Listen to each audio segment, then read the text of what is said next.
The pentagram, dedicated to Henry Foreman.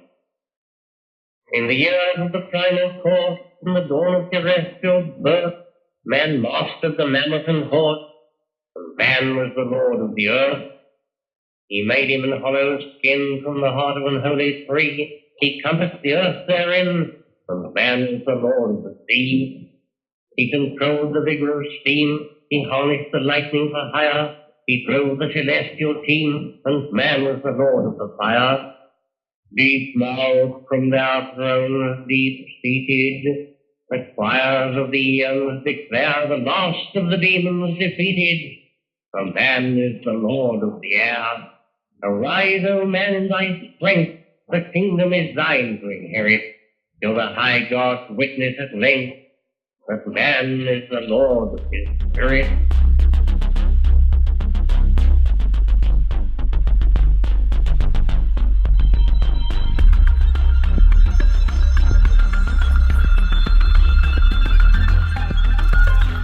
Yes, hello. That was Aleister Crowley, resurrected and brought back from the dead by my necromantic dark arts of audio engineering.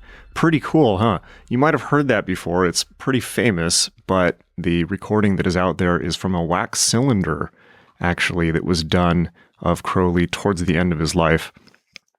It's full, obviously, of hiss and crackle and the leather belt of the recording device going actually underneath all that hiss and crackle, and sounds very old. So as if by magic, I have brought him back using some artificial intelligence tools and audio engineering. Sounds like an actual person again. I was impressed. Crowley is, of course, the topic of today's podcast with Tobias Churton, who has returned to the podcast after I think like 5 or 6 years. We did, I think like the 5th episode of this podcast we did on one of his previous biographies of Crowley. He has now done 5 biographies and is planning a total of 6 to complete his set in the style of Martin Gilbert's 8-volume biography of Winston Churchill, Crowley's lookalike, who is actually a major character in this current biography, which is called Aleister Crowley in England, The Great Beast Returns, and focuses on Crowley's, actually kind of the last decade of Crowley's life during the World War II period, when he is returned to his home country, and all kinds of intrigue happens. Hitler is running around. He is freaked out about that. His students, like Jack Parsons, are goofing off in California. He's trying to get the Book of Thoth done. He's scrounging for money. There's a lot going on. This is a great book. I really enjoyed it, and I highly recommend it. It's out now from Inner Traditions. I actually recommend this whole set. I think it's, definitely probably now the definitive biography of Crowley when taken as a set, which is saying something, because there's a lot of biographies of Crowley, and they just keep increasing in quality as time goes on, I think. So that's saying quite a lot, I think. Here's a bit about Tobias from his website, which is tobiaschurton.com. A world authority on Gnostic spirituality, Tobias Churton is Britain's leading scholar in the field of Western Esotericism. Holding a master's degree in theology from Oxford, he was appointed honorary fellow and faculty lecturer in Western Esotericism at Exeter University in 2005. Tobias is also a filmmaker, poet, composer, and the author of many books, including The Gnostics, The Golden Builders, Occult Paris, The Babylon Gene, and acclaimed biographies of William Blake, Aleister Crowley, Elias Ashmole, and G.I. Gurdjieff. Very good. This is a long conversation. There's a lot to talk about. Crowley is a massive topic, and it's always a pleasure to talk to Tobias and learn even more about a subject I know a lot about, but he definitely schools me many times in this podcast. It's a great episode, so enjoy it. But before we start, are you feeling stuck? Do you feel disconnected from your true self, as if you've been knocked off the course of your life by this pandemic, or just in general? Or maybe you feel stuck in a day job, or you have a deep, burning, spiritual yearning to be more than you currently are, which is, of course, to become who you truly are. Can I recommend Magic.me, my school for magic, mysticism, and Western Esotericism. It's magick.me. At magic.me, you can master the best techniques in the world for personal empowerment, spiritual development, and consciousness expansion, from ancient traditions and modern technology alike. You can learn magic and meditation anywhere on your own timeline. You can tap into thousands of video lessons on the core teachings of the world's sacred traditions to supercharge your life with empowerment, clarity, and purpose. And it's easy to do. The material is very challenging, but we make it easy to deliver the content to you. You can stream in HD to any device, binge watch the classes, which most people do, or take bite-sized units one by one and build your skills and build the life and become the person that you know you are meant to be. Join our crew there. We have actually now a pretty huge core of dedicated regular students, and we're always doing new experiments in practical magic, and also now branching out into Web3. We are trying to figure out this whole Web3 phenomenon and experimenting with it. Obviously, people have a lot of people are very annoyed about the idea of NFTs, but I think there's something interesting there. So we have opened up an occult art gallery to show off the artwork of our students, which we have so many artist students, whether they're fine artists or musicians or filmmakers, that I wanted a place to show that creativity off, and that art gallery is growing, and we actually have it shown off in virtual reality now. All right, so check it out. All of this is available at magick.me, magick.me. So I will see you there, and I will see you in class. And without further ado, here's Tobias.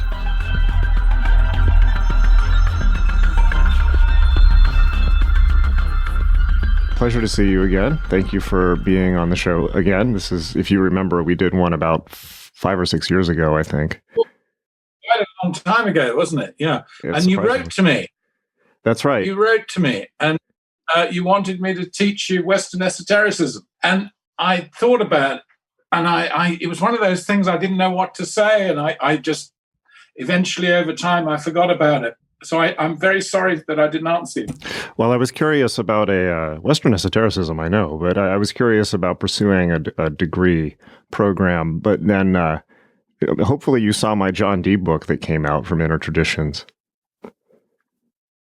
Which was John. No, I haven't seen that one. Yeah, I did like a 600-page biography of Dee called John Dee and the Empire of Angels that they put out. How amazing. How amazing. Thank you. Have you read Nicholas Crowley? Yes, of course. Very difficult book to assess, I think. I find Dee's, I mean, the Monas Hieroglyphica is about an alchemical dream. And you have to be on the trip to get much from it. Who was he writing it for? It's really a question. I think he was writing it for the Holy Roman Emperor to try and get patronage at the time, Maximilian. Well, he either didn't know the Holy Roman Emperor very well, or he must have been on a trip when he wrote it. Not the most common sense. You can't help but like Dee. That's for sure. Yeah, he for me is him and Crowley are the two pivotal figures for me, I think. And but yeah, I started on the book. I mean, shortly after we had that conversation, and I spent 4 years, almost 24/7. Well, not 24/7, but all my waking hours working on it. So it was quite a trip, as you say. And it was interesting to assess Crowley and Parsons after, because the last third of the book is about Crowley and Parsons. So it was interesting to reassess them and their work on Enochian after going through Dee. But Nicholas Crowley, I will say, was actually my favorite. Him and Deborah Harkness were my favorite sources on Dee. But particularly, Harkness drew from Crowley so much. So I think that's my favorite text on Dee, actually. I can't remember what it was called, but the 2-volume that he wrote. I remember being at the Bodleian Library when I was doing the Gnostics film, and I was speaking to the then Oxford expert on Dee, and he wasn't much of an expert, but he had a pile of Dee's books that Dee had personally annotated in front of him. And I was looking through those and looking at his annotations. And a couple of the things I noticed, I wrote down. What did you notice? And the one that always got, well, it was just one phrase, because it's been with me ever since. Mundus imago Dei. The world is the image of God, which is he's picked it up from the Corpus Hermeticum. I mean, if you accept that the world is the image of God, there is no end to what you can discover. I love it. Yeah.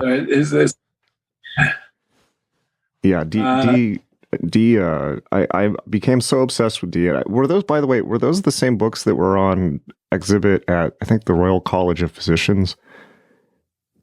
I don't know. I didn't hear about that. They had some of his annotated books. They were all there. books that were in. Well, they were all books from the Bodleian.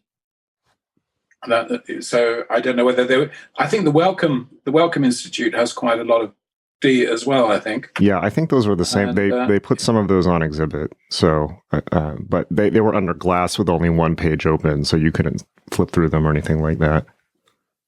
Yeah. Do you think Dee is? Do you think Edward Kelley is the real author of the Mystique rather than Dee? What do you think? I'm mixed about it. Well, I think he was. Yes, I think he was. I think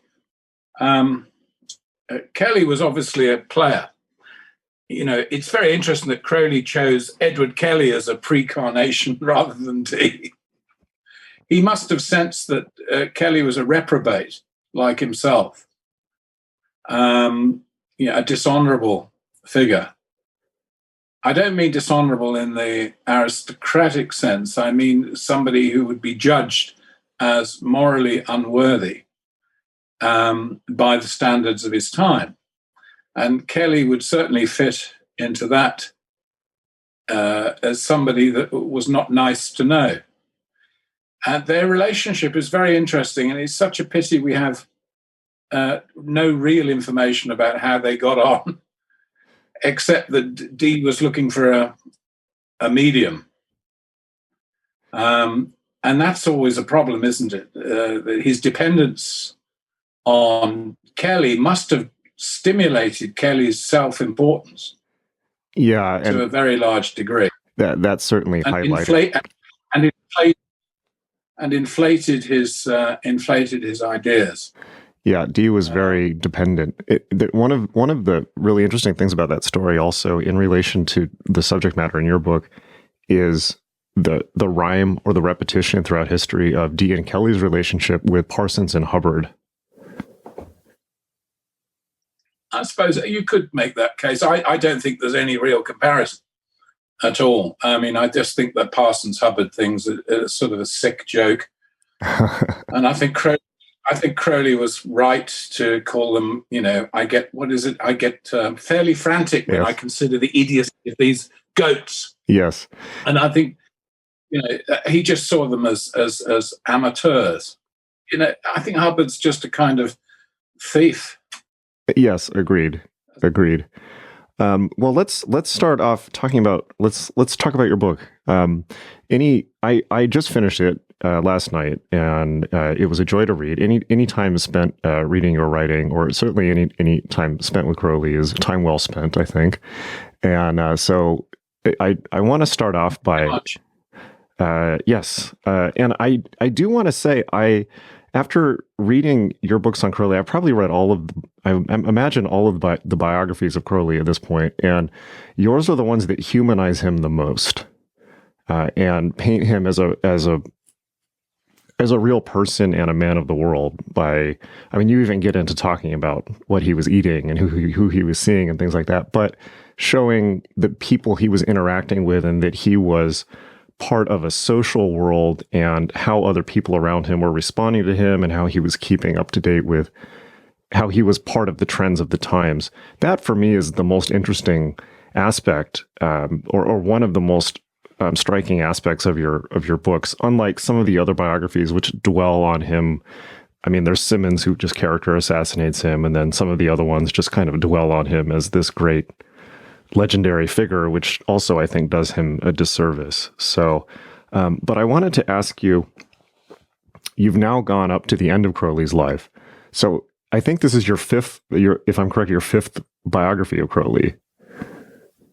It's the penultimate volume. Penultimate. Okay. I was curious if this was the last one, but okay, good to know. There's going to be another one. One more. Okay. Well, you say now, but we'll see. Never say ever again, I know. Right. Yeah. You clearly enjoy spending time with him, which is understandable. But I wanted to ask you, now that you have spent so much time with him, having written 5 books, how have your views changed about Crowley from the beginning of this process to now? I know it's a big question, but there must have been a journey of ups and downs of your appraisal of him and how you assessed him. And now having gone into so much detail, I mean, how have your views changed about him? Well, I think you've introduced the idea of humanization, and the humanation, to use an old Moravian term, the humanation of Crowley is vital for understanding, for having perspective on the kinds of things he said and being able to judge them aright. But I have to say that, I mean, my initial response to Crowley was quite personal. That was when I was an undergraduate. But you had to go through this whole demon Crowley business of the fact that, I mean, I was I suffered for Crowley when I was at Oxford as an undergraduate. And I think the college chaplain wanted me out because he thought I was going to be a priest in the Church of England. That was the original basis that I went up to Oxford to do.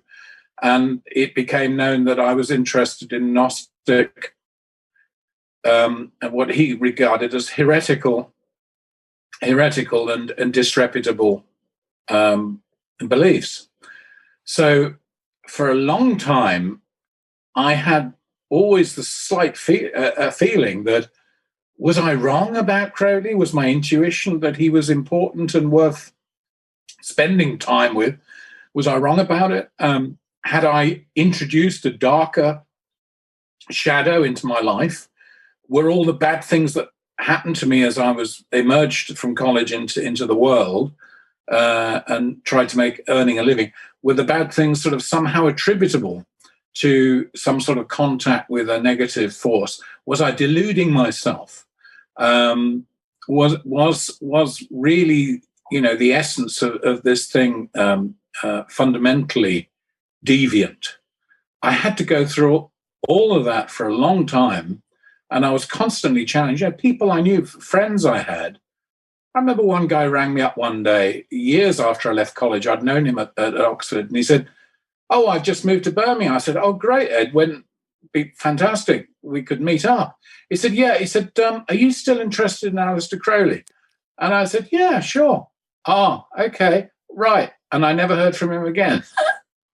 So the demon. I think what changed it was, oddly enough, it came out of a project to make a documentary about Crowley, which I'd sort of dreamt up with a friend of mine. And in the process, I went to the Warburg Institute, got to know the librarian, Dr. Ryan, and spent some very intense times going through Crowley's papers. And I think I made a good decision on what stuff. And you had to write in a pencil. You weren't write a pen. You couldn't photocopy anything. So I had to literally write out what I found in the time available. So I was sitting there scribbling away as much as I could. That was really the breakthrough, because I found that there was no psychotic element in his personal record at all, not in his letters, not in his diaries. There was nothing. I couldn't. There was no locatable dark field. There was no weird. I just felt, I can see where he's coming from. He's extremely direct and straightforward about his findings. He's peculiar. We are dealing here with a very, very unusual mind. And I like unusual minds if they're creative. And my feeling about Crowley was that he was always creative. He was certainly his own worst enemy, as I think a lot of geniuses are, because, the trouble with genius is that you're never quite sure whether people... there's always a lingering self-doubt which comes from your childhood that you don't, if you don't relate socially directly to other people's thinking, you think the weakness is in you. Now, Crowley's way of compensating for that was to very much divide himself off from a large element of society, especially when he was younger. But that process changed. And he came to appreciate the values of the ordinary. Not to interject, but as you're saying that, I'm wondering if part of that would have been the fact, the incident when he was younger, where they put him in isolation for immoral acts when he was a young teenager, where they seem to have put him in some type of solitary confinement in darkness for a long time, and I've often wondered if that was No, that's not true. Okay. No, that would be a terrible exaggeration. His parents were within their lights, as we'd say, within their belief system, indulgent of Crowley. I believe this was a punishment at school. In his early teens. Now, if you're talking about, yes, he went to a particular school. He went to a particular school in Cambridge, the Reverend Henry Darcy Champney's school. Now, Darcy Champney was, as we'd say today, was a bit of a creep. He'd been an Anglican clergyman who'd converted to the Plymouth Brethren sect, of which Crowley's parents were members. And he ran a school which was closed down, mostly thanks to Crowley's uncle. Crowley told his parents what was going on. His uncle investigated the school, and it was actually, he was removed, Darcy Champney. Yeah, that was one terrible year of Crowley's school life, where he was directly persecuted and socially ostracized by other boys. And he's an immensely proud person, Crowley. I mean, he was always interested in the leonine aspect of his chart, his astrological chart. He wasn't a Leo; he's Libra, of course, but he thought Leo was the dominant thing. Leos, I speak as one myself, can be very proud and very sensitive, and he was a sensitive fellow at the time that these things happened. That certainly, obviously, shaped his sense of separateness. Crowley called himself the wanderer of the waste, Aleister from Shelley's great poem. He was a man who was prepared to spend a large amount of time on his own and stand up against society. He had a natural sense of aristocracy. When we remember the word aristos, means the best, not necessarily the richest or the ones with the most land. He said that all boys were natural aristocrats, but it was usually beaten out of them. And that they were compelled to conform. Now, one thing about his father was he didn't want his son, Aleister Edward Alexander Crowley, didn't want him to conform at all. So he had a sort of his first education was in anti-conformity. To be a Plymouth Brethren was to be a unique group of the saved. So he had this. So it was a double thing. While he was isolated from mainstream society, he was also exalted among the brethren. And the problem only started when at the age of 11, Crowley's father died. And he had great respect for his father, though his father was somewhat distant. He was considerably old. He was an old man to have a child of that age. And he came under, of course, the influence of his uncle and his mother, who he regarded quite well. She was of a lower class than his father. She'd been a governess when his father had married her.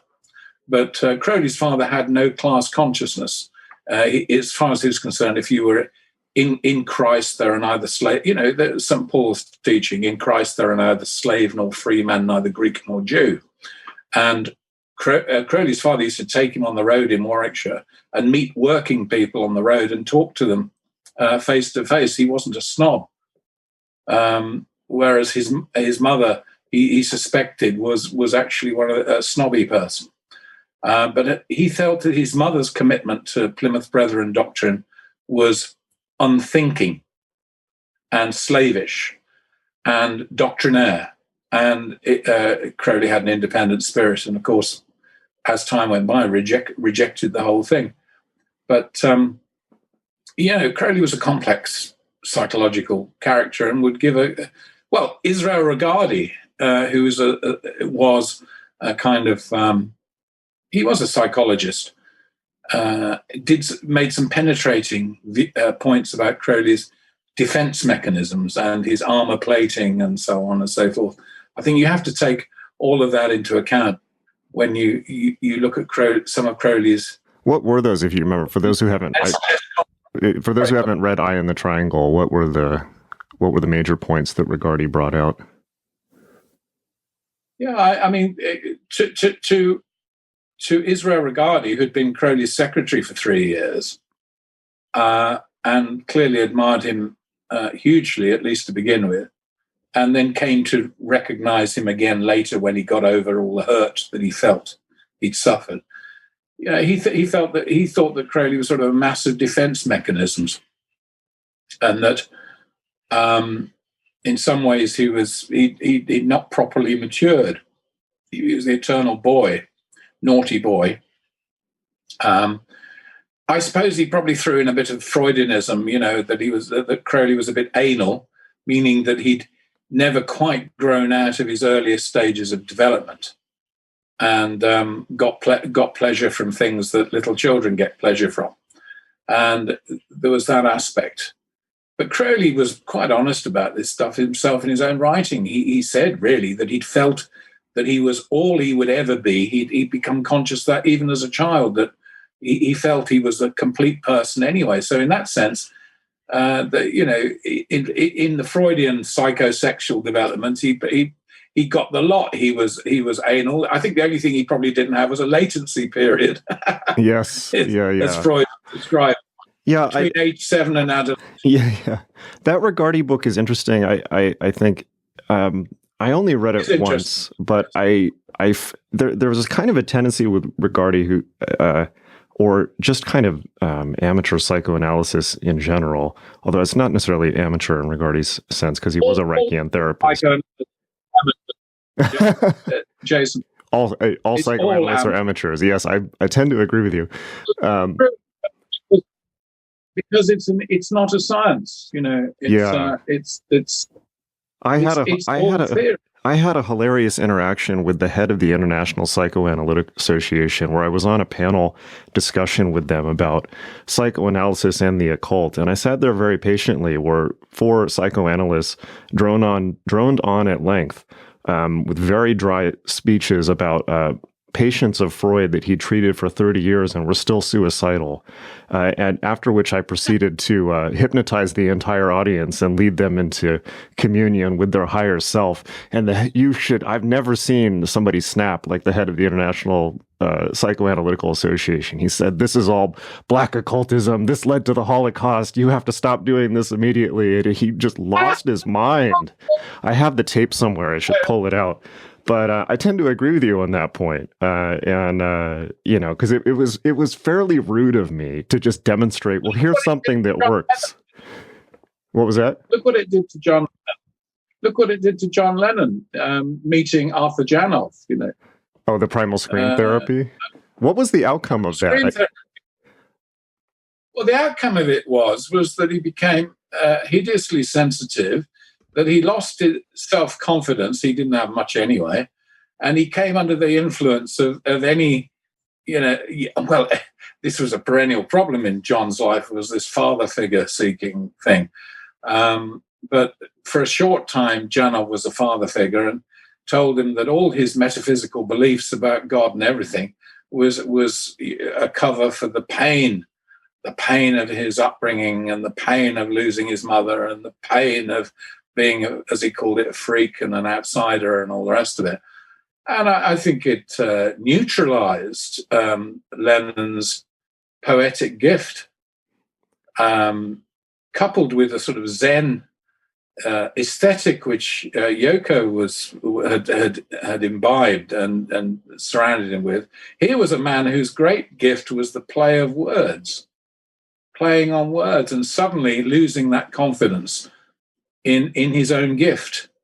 He also lost for a short time, I think, given the evidence, he lost the religious sense about what he was doing. And it then, to justify his idealism, his social pacifism, he had to use socialistic frameworks and took on Tariq Ali, who is a British lefty, dedicated to world revolution and capitalism is the problem, and world or social, etc. I mean, God, we know what we're talking about. The panacea is socialism anyway, and I think he took that on as an alternative way of being an idealist, and it created a kind of I think in Lennon's case, it created for a time a kind of false self and set up a wedge in his own being, because in fact, of course, he'd always been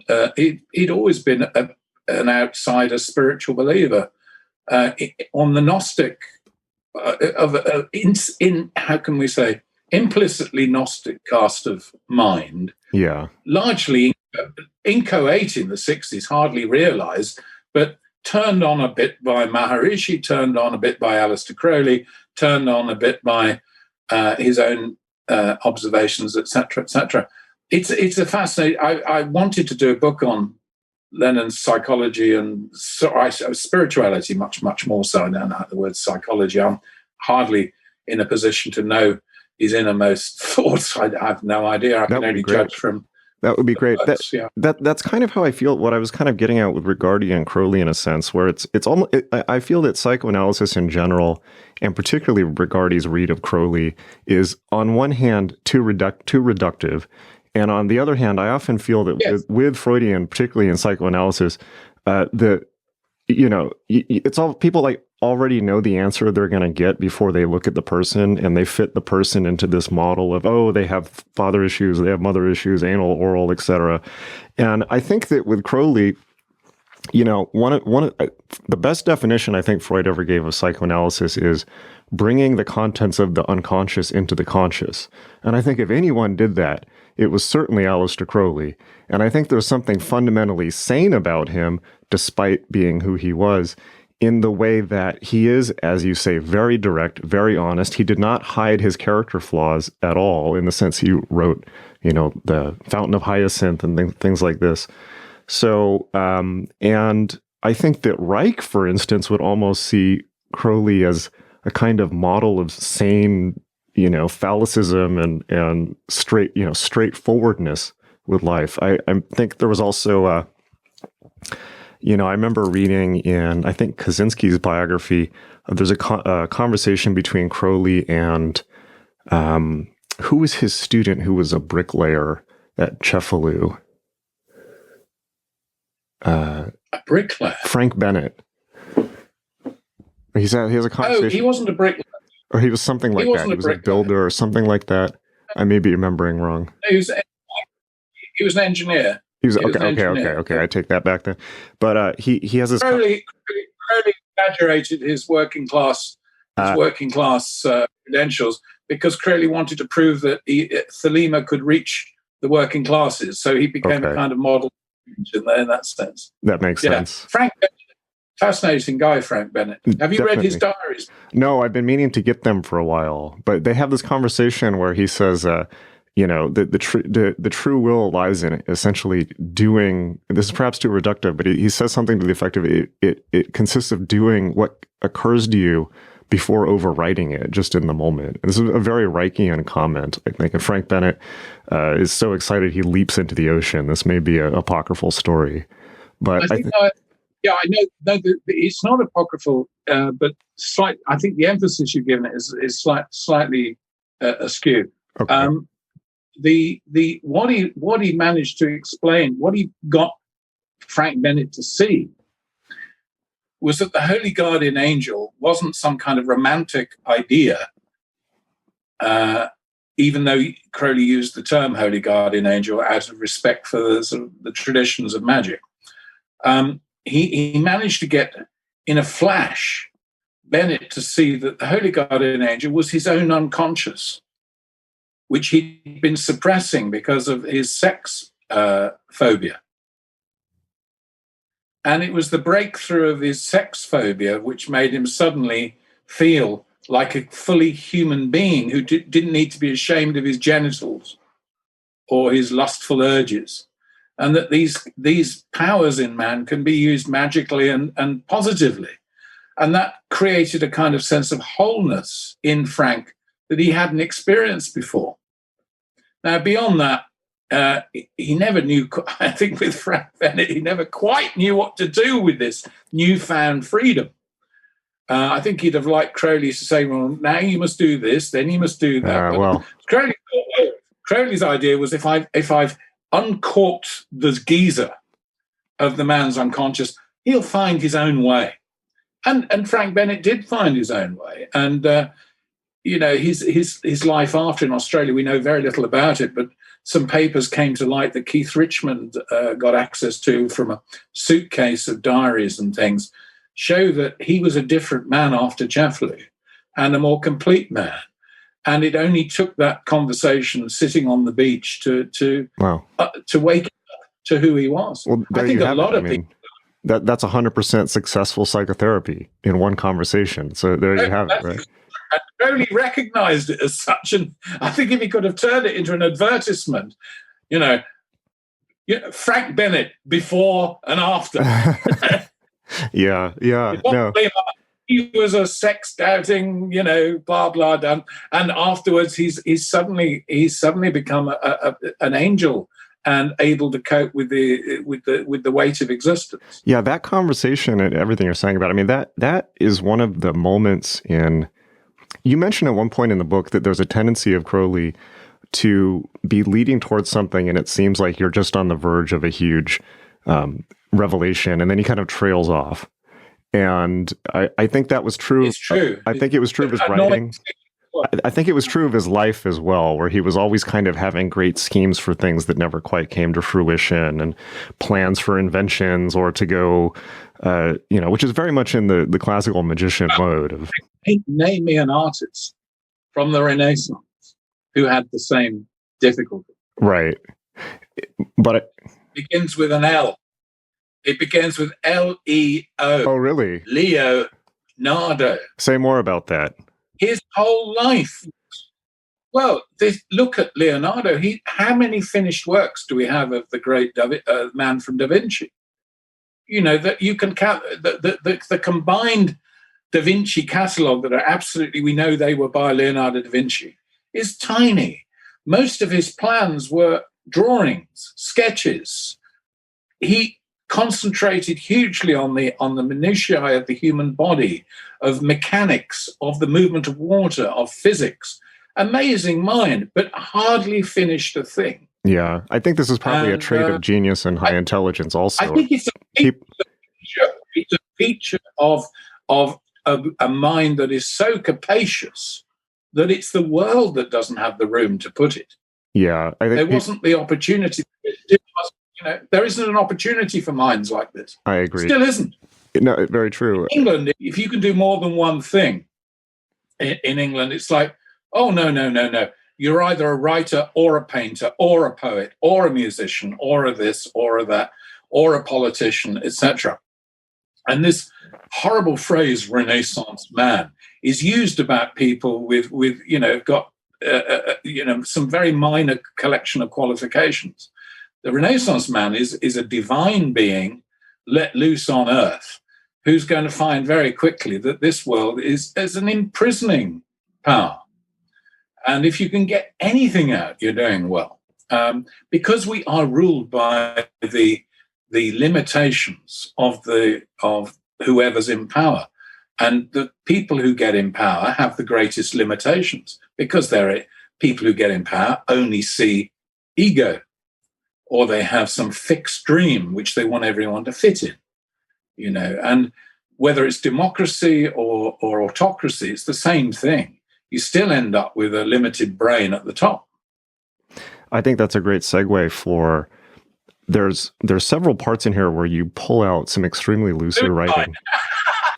What was that? I missed that. It was a joke. I said it's a segue to suicide as well. You might give up. Rather than suicide, I was going to say Hitler, actually, because you mentioned there's quite a lot of this book. We should to get to the contents of the book. Quite a lot of this book is about World War II, and you pull out one of, I think, Crowley's best pieces of writing is the introduction to the Book of the Law, which you point out as well, where you say, where he has this passage of democracy daughters, and he points out the limitations of fascism and communism, and they're all autocratic, and none of them, and it could have been written about now, as I think you also point out. I think that piece of writing is so lucid, where he says only the law of thelema, or doing what you will, or embracing your own genius, can lead you out of this starlit mire, as Austin Sparrow would have called it, can lead you out of the swamp. And, if there's one thing I wish everyone in the world could read right now, it would certainly be, outside of just the Book of the Law, it would be that introduction to the Book of the Law, where he makes it so clear. And so, but I want to talk about the contents of your book. So why don't you, if you can you set the scene for us for this part of Crowley's life, which of course opens essentially with the rise of Hitler and World War II. He's returned to Britain. Who was Crowley at this point of his life? It's the last part of his life. Where had he been? What was he doing? What did he want? What were the major themes going on right now? Obviously, as we're leading into World War II, Crowley is horrified, but perhaps a little bit fascinated with Hitler. What's going on at this time? You can do it if you like, because you're doing it, or you can give me an attempt at it. Right. So 1932, Crowley's been in Berlin, living constantly there for over a year, trying to make his way as an artist, as a painter. He has the first and only solo exhibition of a British artist in Berlin in the late Weimar period. This isn't recognized, of course, by art history. Nobody gives a damn, because it's Aleister Crowley, and Aleister Crowley doesn't fit into the paradigm of the history of art, which was well recognized by Karl Nierendorf, who arranged Crowley's exhibition in Berlin in 1931. Unfortunately, Berlin in 1931 had two major problems. One was the Depression, which was left a very large number of normally well-off people absolutely broke, penniless, on the street, some of them. And the other factor was the rising of this gang of mad dogs, the Nazi Party, National Socialists, as they called themselves by this time. And Crowley had to leave Berlin because he felt that when Franz von Papen was made chancellor briefly, this was before Hitler was chancellor in 1933, Papen knew Crowley from New York, where Crowley had actually been involved in a disinformation campaign against the German interest during World War I, where it had to basically pretend to be a pro-German for 4 years, at least 3 years of the war. And Van Papen would have had him on his sights, and he wrote to his friend Gerald York that if he didn't want to make an appointment with the embalmers, he'd better get out of Berlin soon. So he leaves Berlin,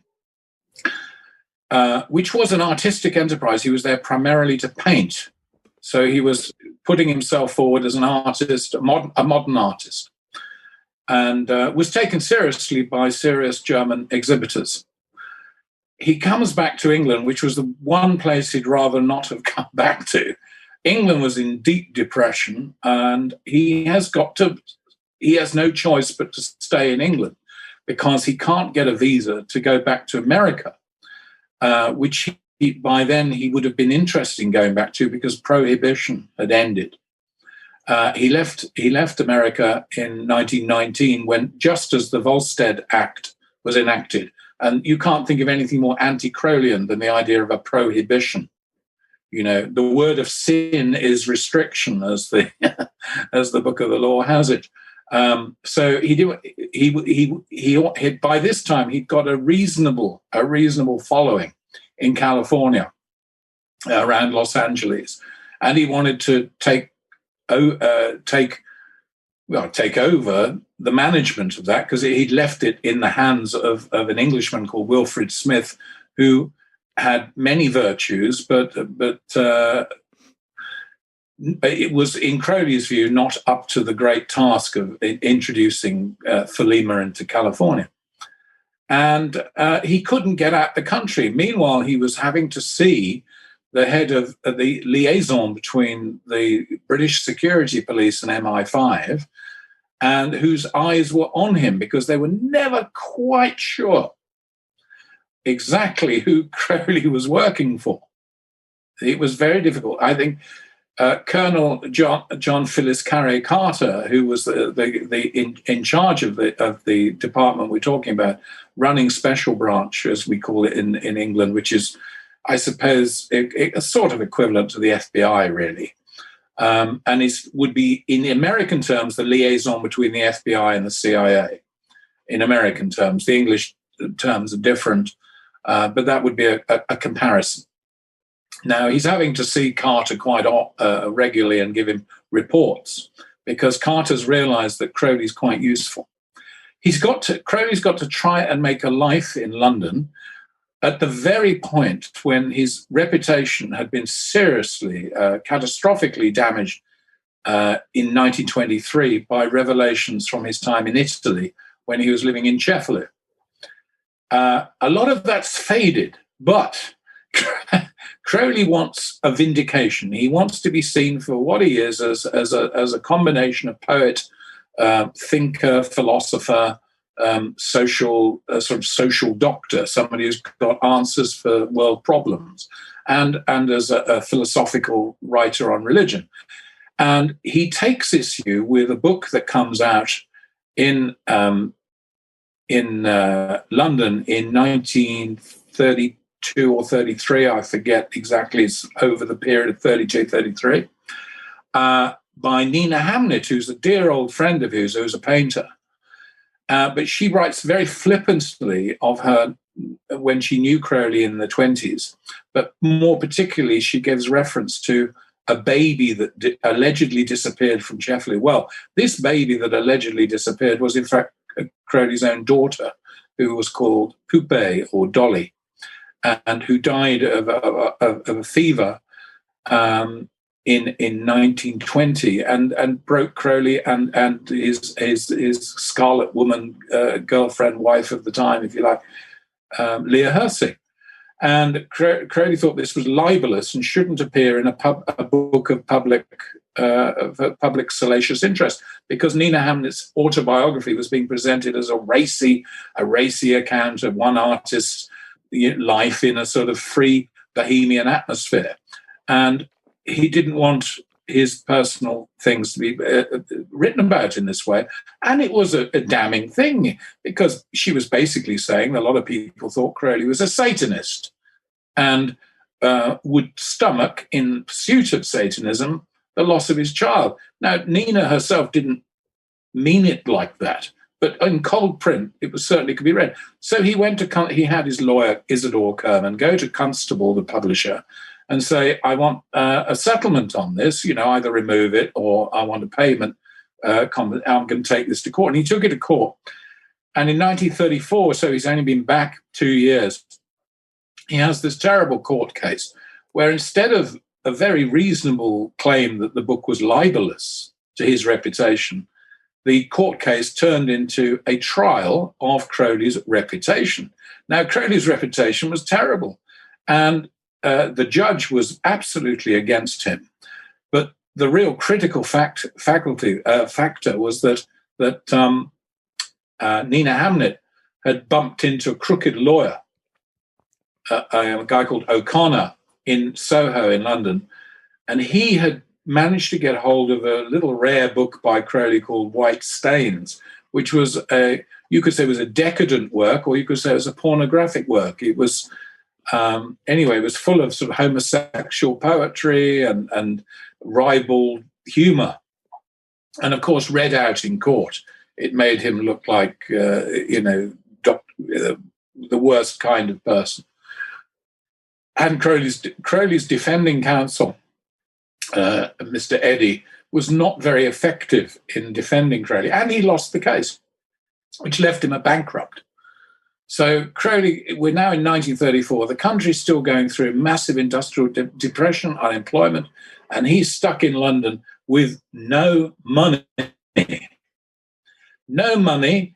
He can't get any of his books published. No publisher will speak to him seriously. I mean, he's really in trouble. And the only thing that's keeping him going is £5 a month. That's 5 English pounds a month, sent sometimes by his followers in Los Angeles. And we follow the story in this book of how he manages to get through the 1930s and still kicking the same point across. He's trying to publicize Thelema while sinking into deeper and deeper poverty until he ends up in a basement room in Walworth in South London, south of the river, dreadful place. And at that time, he didn't even have sixpence for the gas meter to light the place or warm it up. And he couldn't afford a new shirt. And he's trying to cope. And he'd been, of course, a wealthy young man 20 years earlier.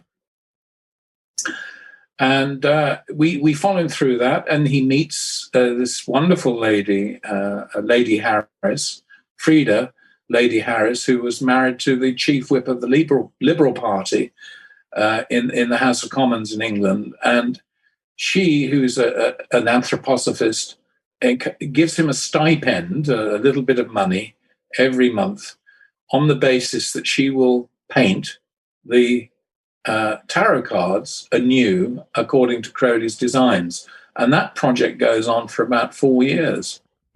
And that keeps him going. He's doing other things as well, not writing as much poetry as he had. And then, of course, the war comes. And I hope I didn't want to say the whole general story, but the war comes and Crowley makes a big attempt to galvanize patriotic fight against what he calls mad dog Hitler, who he analyzes to his German friend Karl Germer, who's living in New York at the time, what is wrong with Hitler. He says Hitler does not believe in the true will of any individual. It's his will that counts, and he treats all individual wills as subservient. And he said that's what's wrong with Hitler, full stop. That's it. He said he also doesn't like people who foam at the mouth when they're speaking and who lose their temper all the time. And he said, I like a man who smokes and drinks and enjoys life in an urbane and civilized way and can actually construct an argument in a reasonable fashion without losing their temper, becoming red, or trying to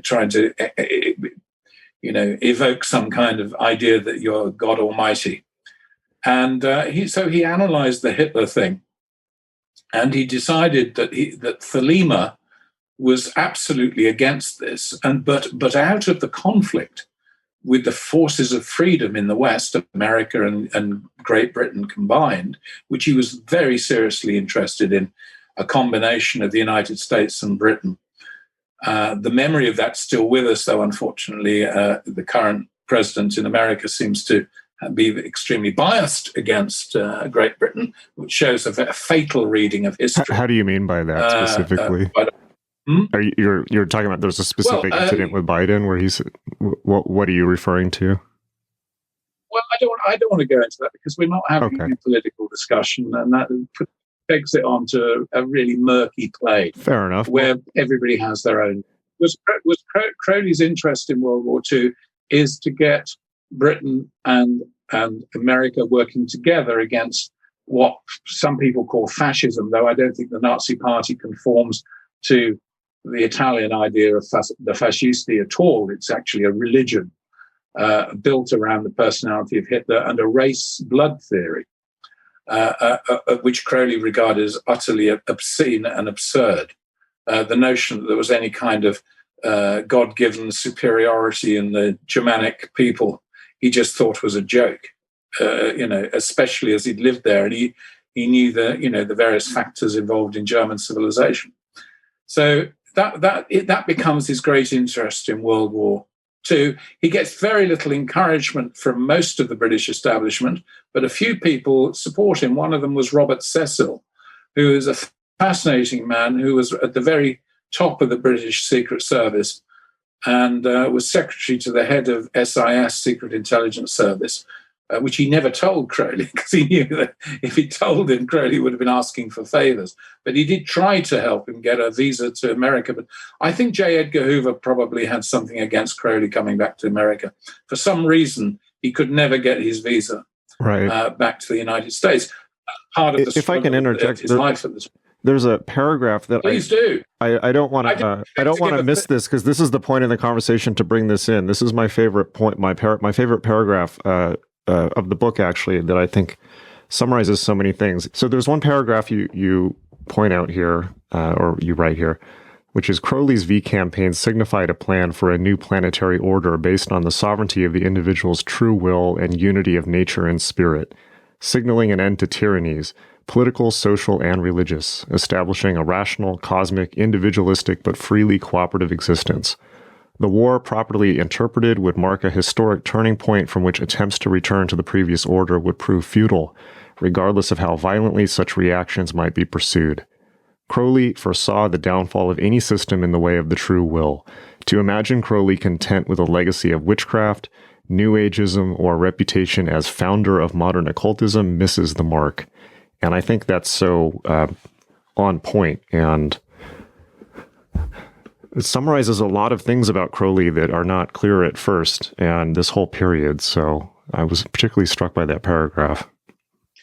Well, yes, you've said it. Crowley's reputation, even today, is not equal to the fact of the man, and I know that some people will never get it. They will be inherently hostile to the very notion of it, and in the way that you mentioned Wilhelm Reich. Reich talked about the emotional plague. There is sort of, in certain circumstances, even the most rational minds become overwhelmed by an emotion, and they simply condemn a thing they can't get. It can't dare come near them, And I think Crowley has that kind of. The reputation of Crowley is so divorced from the real man. But then again, I don't think most people meet in their lives, have experience of people who've sorted their mind, soul, and spirit out to the degree that a man like Crowley had. So, they don't know. Of course, how can they take this person? You have to be a seeker in order to find. And if you're not seeking, you will never recognize people like Crowley. There will always be a kind of annoyance because they're suggesting that you lack something. And I think a man like Crowley made people aware very quickly that they were lacking profoundly in a direct perception of the vitality of spiritual existence, its relationship to very real factors, including, the running of the cosmos, the geography and geology and all the rest of it, and the biology of man. They refused to recognize that what Crowley meant by magic was simply a superior conception of science that wasn't slavishly devoted to a materialist theory of the universe. This is the thing. I mean, when I was at Oxford, I was studying with physicists, chemists, engineers, biologists, and of course, classicists, historians, politicians, all the general subjects. One thing I observed was that the chemists tended to be evangelical Christians. The biologists tended to be atheist, and the astronomers tended to be mystically theistic or open to ideas of a grandeur of the spirit, however one might interpret it. And that gave me a lot of insight into the relationship between the psychology of repression, self-repression, and the attraction to certain kinds of discipline. In other words, people talk about science as if it's one thing. And my experience of science, it depends entirely on which aspect of science you're talking about and to whom, which individual you're talking. There's a well-known conflict, allegedly, between religion and science. But I've met many men of knowledge, science, for whom no conflict exists at all. That they're perfectly capable of sorting out the different planes of perception involved in science. You very often find, of course, that we have this great division in the West between the arts, artists, and science. And we repress the artist. For example, if in England, if you don't pass O-level mathematics, it's very hard to get a good place in a good university. Now, no one asks the mathematician to produce a piece of pottery or a painting to get into a university. So why is it that mathematics is regarded as obviously a superior attainment or a basis for advancement in our academic institutions? And the reason is, of course, is that we have, in the West, swallowed the notion of a particular idea of science, which has thousands and thousands and thousands of adherents who get very upset at the notion that they might have the scientific mentality in general, and I use that, with all the reasonable idea that there is no real scientific view in general when you look for it. But there is something called we could call scientism, which is a tendency to adhere ourselves to the scientific mainstream as opposed to look for other possibilities. And I think Crowley's viewpoint is obviously highly scientific. He upset and annoyed theosophists. He upset and annoyed occultists. He upset and annoyed people who believed in, crystal magic or God knows what, or whatever it was, by his common sense and highly scientific approach. Unfortunately, he didn't meet in his life. In Berlin, he knew Einstein. He knew various, major scientists who he met and discussed on their own level with. That aspect of Crowley has always been suppressed, by the way, because he has to appear an occultist. But Crowley was actually very much a man of science. He may have been an eccentric man of science. He may occasionally have been visionary. But essentially, he was trying to find a scientific solution to the religious problem. He outraged his parents. He outraged religious people. For him to be dubbed an occultist is, of course, it's an absurdity. He regarded he said 99% of occultism is misleading, Yes. just useless. Yeah, this is he's very different man to place. Yeah, this for me, People always want to play. What you just said of trying to bring this, the scientific solution for religion, that for me is the crux of not only Crowley, but the whole human project. And it's something that he was trying to get across that I suppose I've been trying to get across to people my whole life, in a sense, and perhaps we all are. And it's so hard for people to see even when they look at Crowley. And I think to make this point that not only is whatever we want to call it, the exploration of spirit, not separate from science, but it actually doesn't even have anything to do with popular occultism, which is this miasma that unfortunately this always gets tangled up in like a swamp. And I get very frustrated about how that's going to get disentangled, because it's so obviously the key to the whole human project, in my opinion. Well, that's why I wrote my book last year. The one that came out last year was the Lost Pillars of Enoch. I mean, that book is about how to the quest to reunify what we call religion and science. I don't mean by religion people's particular religion or religious philosophy, but how to see knowledge as knowledge. You know, it's knowledge you're talking about. Now, some forms of knowledge are very difficult to acquire. It's very strange in religion. Everything's supposed to be accessible to everybody.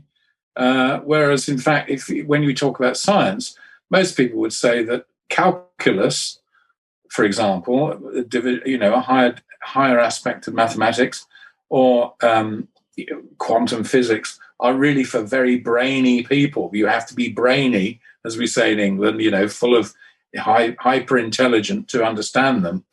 Whereas religion, everyone thinks they understand it. It's very interesting that. So we got a long way to go on that. But my book last year was about that idea, and I focused on the notion that, in fact, the so-called esoteric aspects of all the major religions not only agree fundamentally, but provide a scientific basis for consciousness development. By scientific, I mean you can experiment and get results, and you can demonstrate that certain activities produce certain results. This is if it's demonstrable knowledge and repeatable knowledge, I call it science, i.e. knowledge. It's knowledge, something we know. We know if we do this, we'll get that result. And if we don't get that result, we should analyze what's going on, and maybe we'll learn something new. And that's how we get on. Experiment means experience. And people who've had what they call spiritual experience need to be taken as conduits of knowledge. The notion that a mathematician, physicist, or astronomer is more capable of dealing with the mystery of human, I say mystery simply as things we don't know enough about. But to say that the arbiter of knowledge is one of these departments of science is ridiculous. I had the great advantage that I went to a proper university where the universe was the subject. And so I had the opportunity to meet, talk, socialize with, and encounter different kinds of mind to my own. And that's the best education you can get, is to meet minds that are very differently cast to your own, because it stops you becoming a fanatic, a single issue maniac, people who glue themselves to the road because they think the world's going to end in 2 years' time. We have a rash of these fanatics in England at the moment. I'm sure you've got them in the United States. This is the Extinction Rebellion. Yes, that kind of thing. There's only one issue. There are only 3 commandments these days, according to this outlook.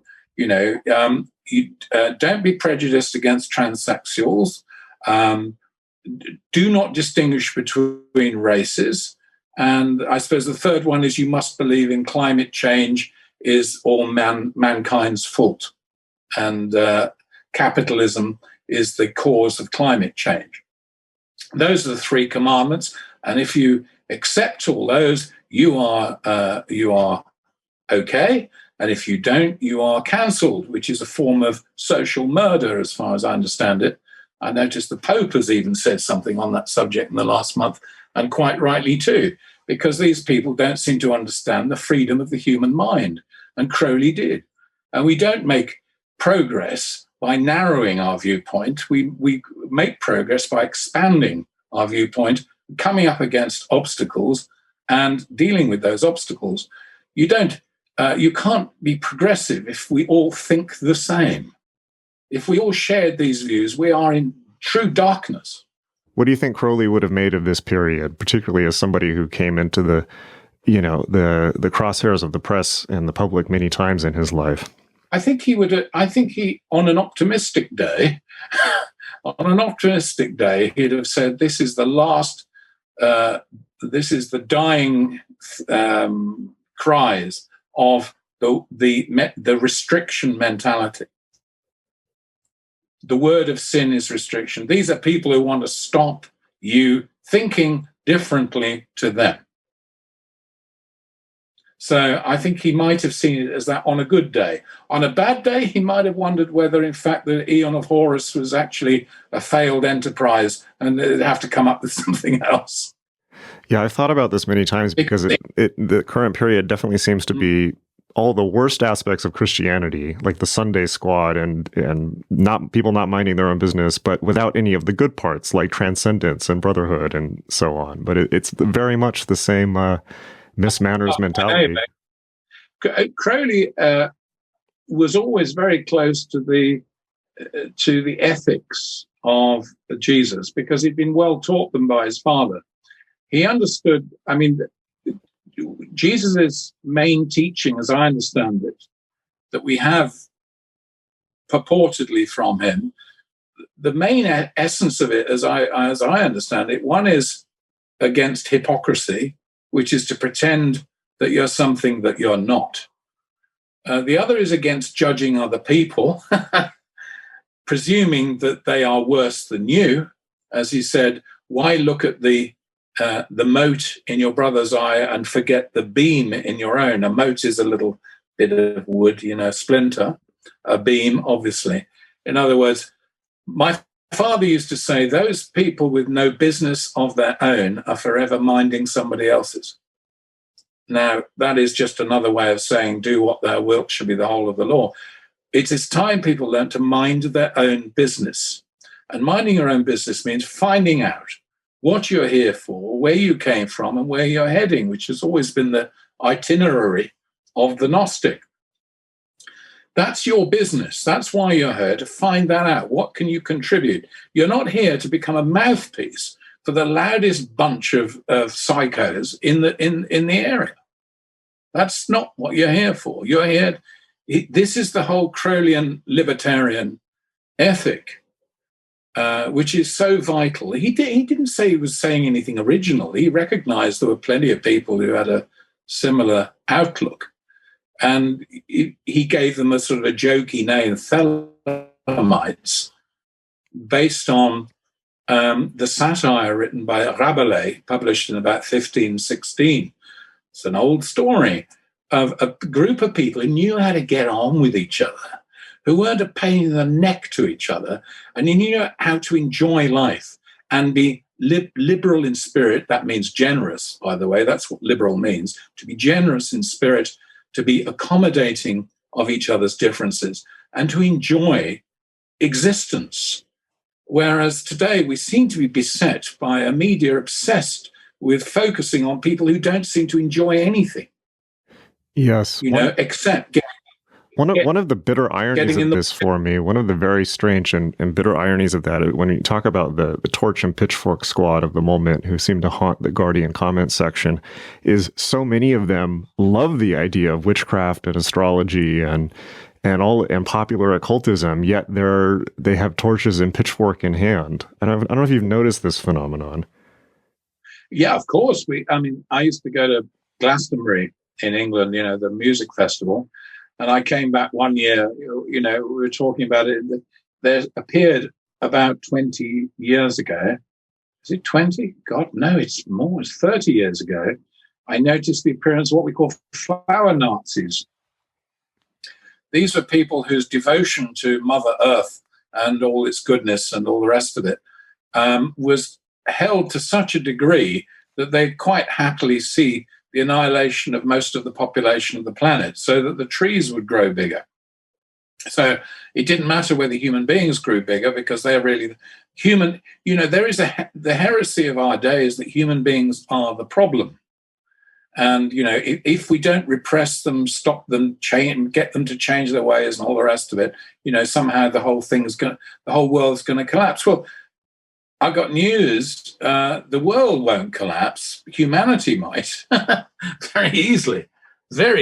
And it's a horrible thought. And I think you have to be very immature not to realize just how horrible and unbearable social breakdown is. We've had the Dark Ages.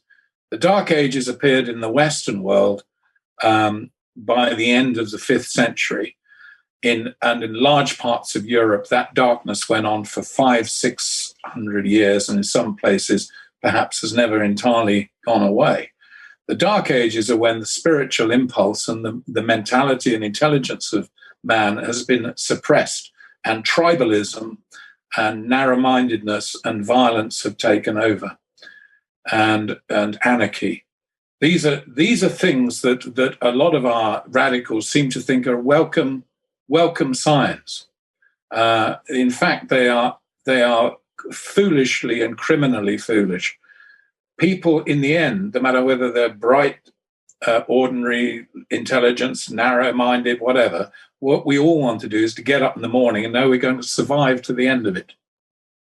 Yeah, and be able to project into the future. Yeah, it's and I fear that some of the hotheads of our time they remind me of what were called the iconoclasts, the image breakers of the 16th century in England, where you had all these Protestants, as they were nicknamed, going around churches smashing every statue of a saint. It's all idolatry. We heard that. It's all idolatry. Smash the thing, smash the churches, smash the windows, smash any artwork. In Oxford, a mob got into the Bodleian Library and burnt every book that had a mathematical diagram in it, because they said mathematical diagrams are satanic. You know, it's all some great... These are your conspiracy This sounds familiar. Everything's a conspiracy. Yeah, everything's a conspiracy, and anything is good to stop it. These people, because of our absurd mass media and the so-called social media, or more like anti-social media, which we are using now to a good end, I hope.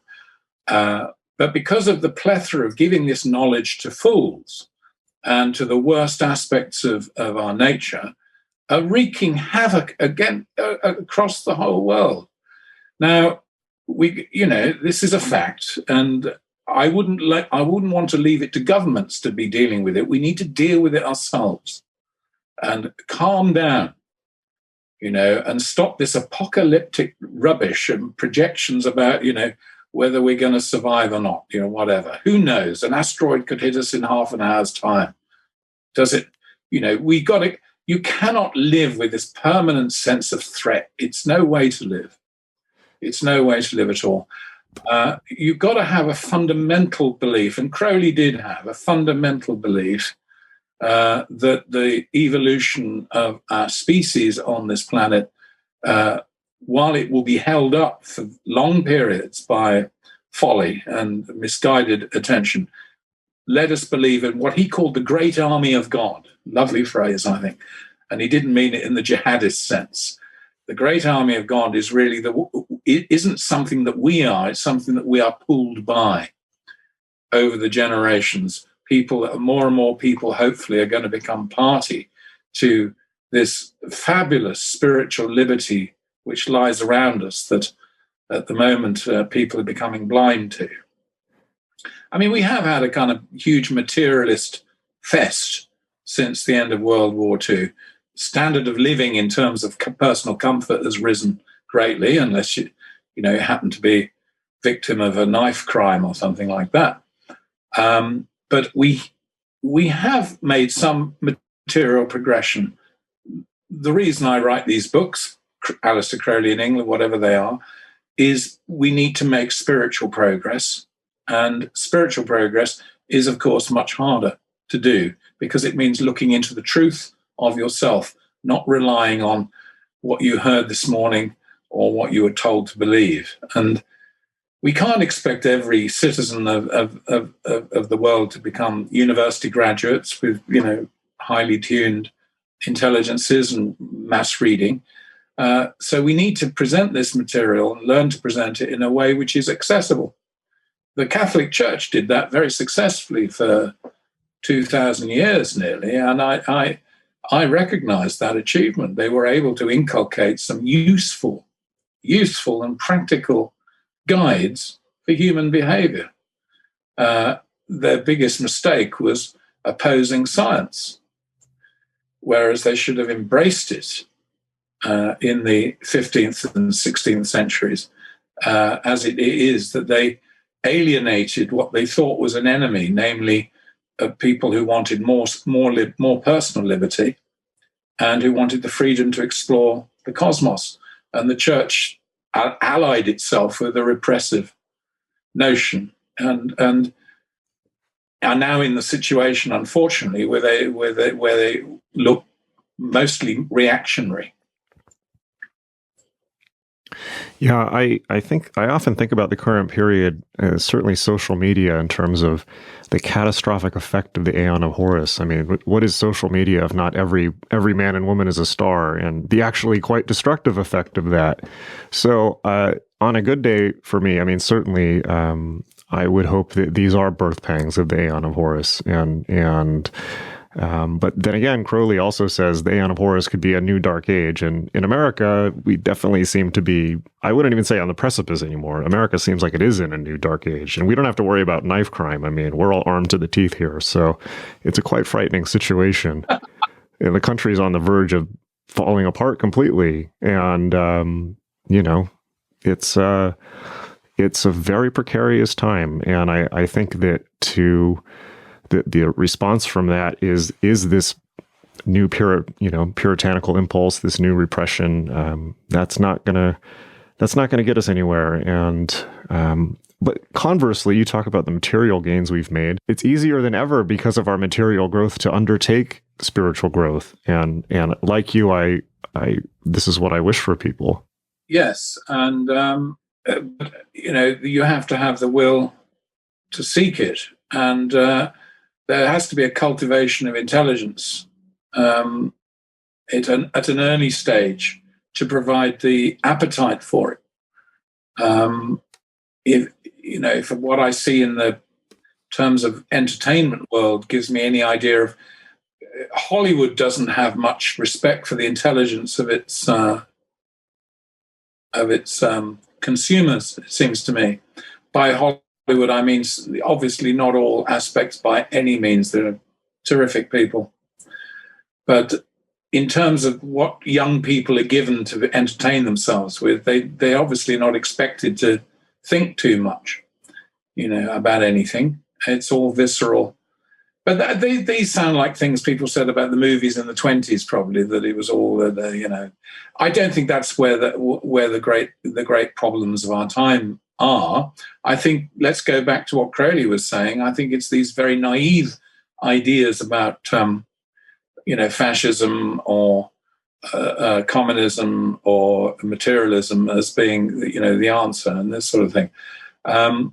I think, I don't know where to start with, trying to sort out the problems of America. It's taxed the finest minds. Yes. My only one is the disease tends to start in America and then spreads around the world. Yeah, you have you quote Crowley hilariously in this book. I loved it so much. I put it out on Twitter. That is, at one point he says, "I have a 50,000-year plan to save America." That was great. Yeah. I don't think I have the answer to Americans' problems in the sense that you can just say something and that's the answer. There are, where do you start with issues like that? Yeah, well, I wanted to maybe segue to Crowley's interaction. Obviously, he had been to America many times, but for me, it's fascinating that the test case for actually instituting post-Cefalu, the test case for instituting an actual working Thelemic community was Los Angeles, and the results were mixed, shall we say. I mean, Crowley had, initially had this idea that he was going to take over Amwork, and then we got Wilfred Smith came down from Vancouver and founded the Agape Lodge, which Martin Starr has written about so much. And from Martin Starr's account, from your account here, from everything I've read about it, it was a mixed bag. And Jack Parsons obviously is a very romantic and legendary character and so iconic in so many ways, but at the same time was clearly, he really gets raked over the coals by Crowley here, which I quite appreciated you pulling out here. But I'm wondering if you could talk about that period maybe and what your take on that was. Yeah, I mean, it must have been really strange to have been fans of Aleister Crowley, operating in California, in Los Angeles, during the golden period of the movies. The combination of worshipping celluloid gods and goddesses, the strange juxtaposition of people arriving from all over America in Los Angeles looking to be deified by the camera for popular entertainment. The combination of that and this strange effectively new religion of Thelema operating in the suburbs around it is so difficult to imagine exactly how it felt. And Crowley had the terrible problem that he wasn't able to get personal experience of it. He couldn't get over and sort it out. So all he was getting was letters from Regina Carl and from Jane Wolfe and from Wilfred Smith and later from Jack Parsons, telling him what was going on, full of names that he didn't recognize. And he was trying to be kind. He wasn't, he was trying to make allowances for the difficulties, but he often misunderstood exactly what was going on. I think Martin Starr's version of the story, incredibly well documented, has a sort of it has a sort of flavor of judgmentalism. It strikes me as somebody looking down on the folly of the period, and maybe that's fair. Maybe it was a folly. Crowley certainly seems to have thought so, but Crowley comes out of that book, The Unknown God, as a highly manipulative character who's just exploiting the enthusiasm of the people in California. And I don't think that's entirely true. Although I will say this to you, I think it's depressing that so much of Crowley's correspondence in the 30s particularly, is about extracting money from the Church of Thelema, as it became, Agape Lodge, in its various addresses. And it's depressing to read it. How often it's money that he wants. I mean, at one point, Wilfred Smith says, I know you're not really interested in letters from me unless there's a financial element. And that's terribly sad, because Wilfred Smith was really believed in Crowley in the way that Frank Bennett had done, and believed that he said, I know you're the greatest man in the world. Extraordinary thing to say. The only other comparable thing I can think of is Frank Lloyd Wright, who believed that Gurdjieff was the greatest man in the world. There must be something about these men to elicit such a statement. Wilfred Smith, of course, worked for a California gas company, so I don't suppose his opinion would be counted as highly as Frank Lloyd Wright. But I don't see why not, because I don't see that an architect has any better judgment of a religious leader than a gas worker, frankly. And Jesus's early following were mostly working people, as far as we can tell. I say mostly because some obviously were upper class people of that period. Same with Crowley again. It's difficult to typify the life that they were leading. I rather admire them. I got a really warm feeling that Jane Wolfe and Regina and their Crowley evenings they were having in Pasadena, and their attempt to put on the Gnostic Mass in the attic of I think it was Orange Grove, wasn't it? Probably all gone now, probably bulldozed down, I should think. It has been. Yeah, it has. I think there's something rather magnificent. And I think it'd make a wonderful movie if it wasn't sensationalized. the ordinariness of coming in from work and saying, right, we've got to prepare for the Gnostic Mass tonight, and we've got a bunch of people coming round, and I think there's a big gay crowd coming from the theatre, and we're having a night in favour of Walt Whitman, and we'll read some Crowley poems and this sort of thing. And all at the same time as, you know, Gone with the Wind is being made, or Clark Gable is King of Hollywood. Marvellous. I actually think that period I think Crowley really desperately wanted to come and be part of it. And I think he felt that he'd spark it into a much, much more systematic system that would have worked. But that would be to presume that Crowley was a good administrator. And I think Crowley was one of his...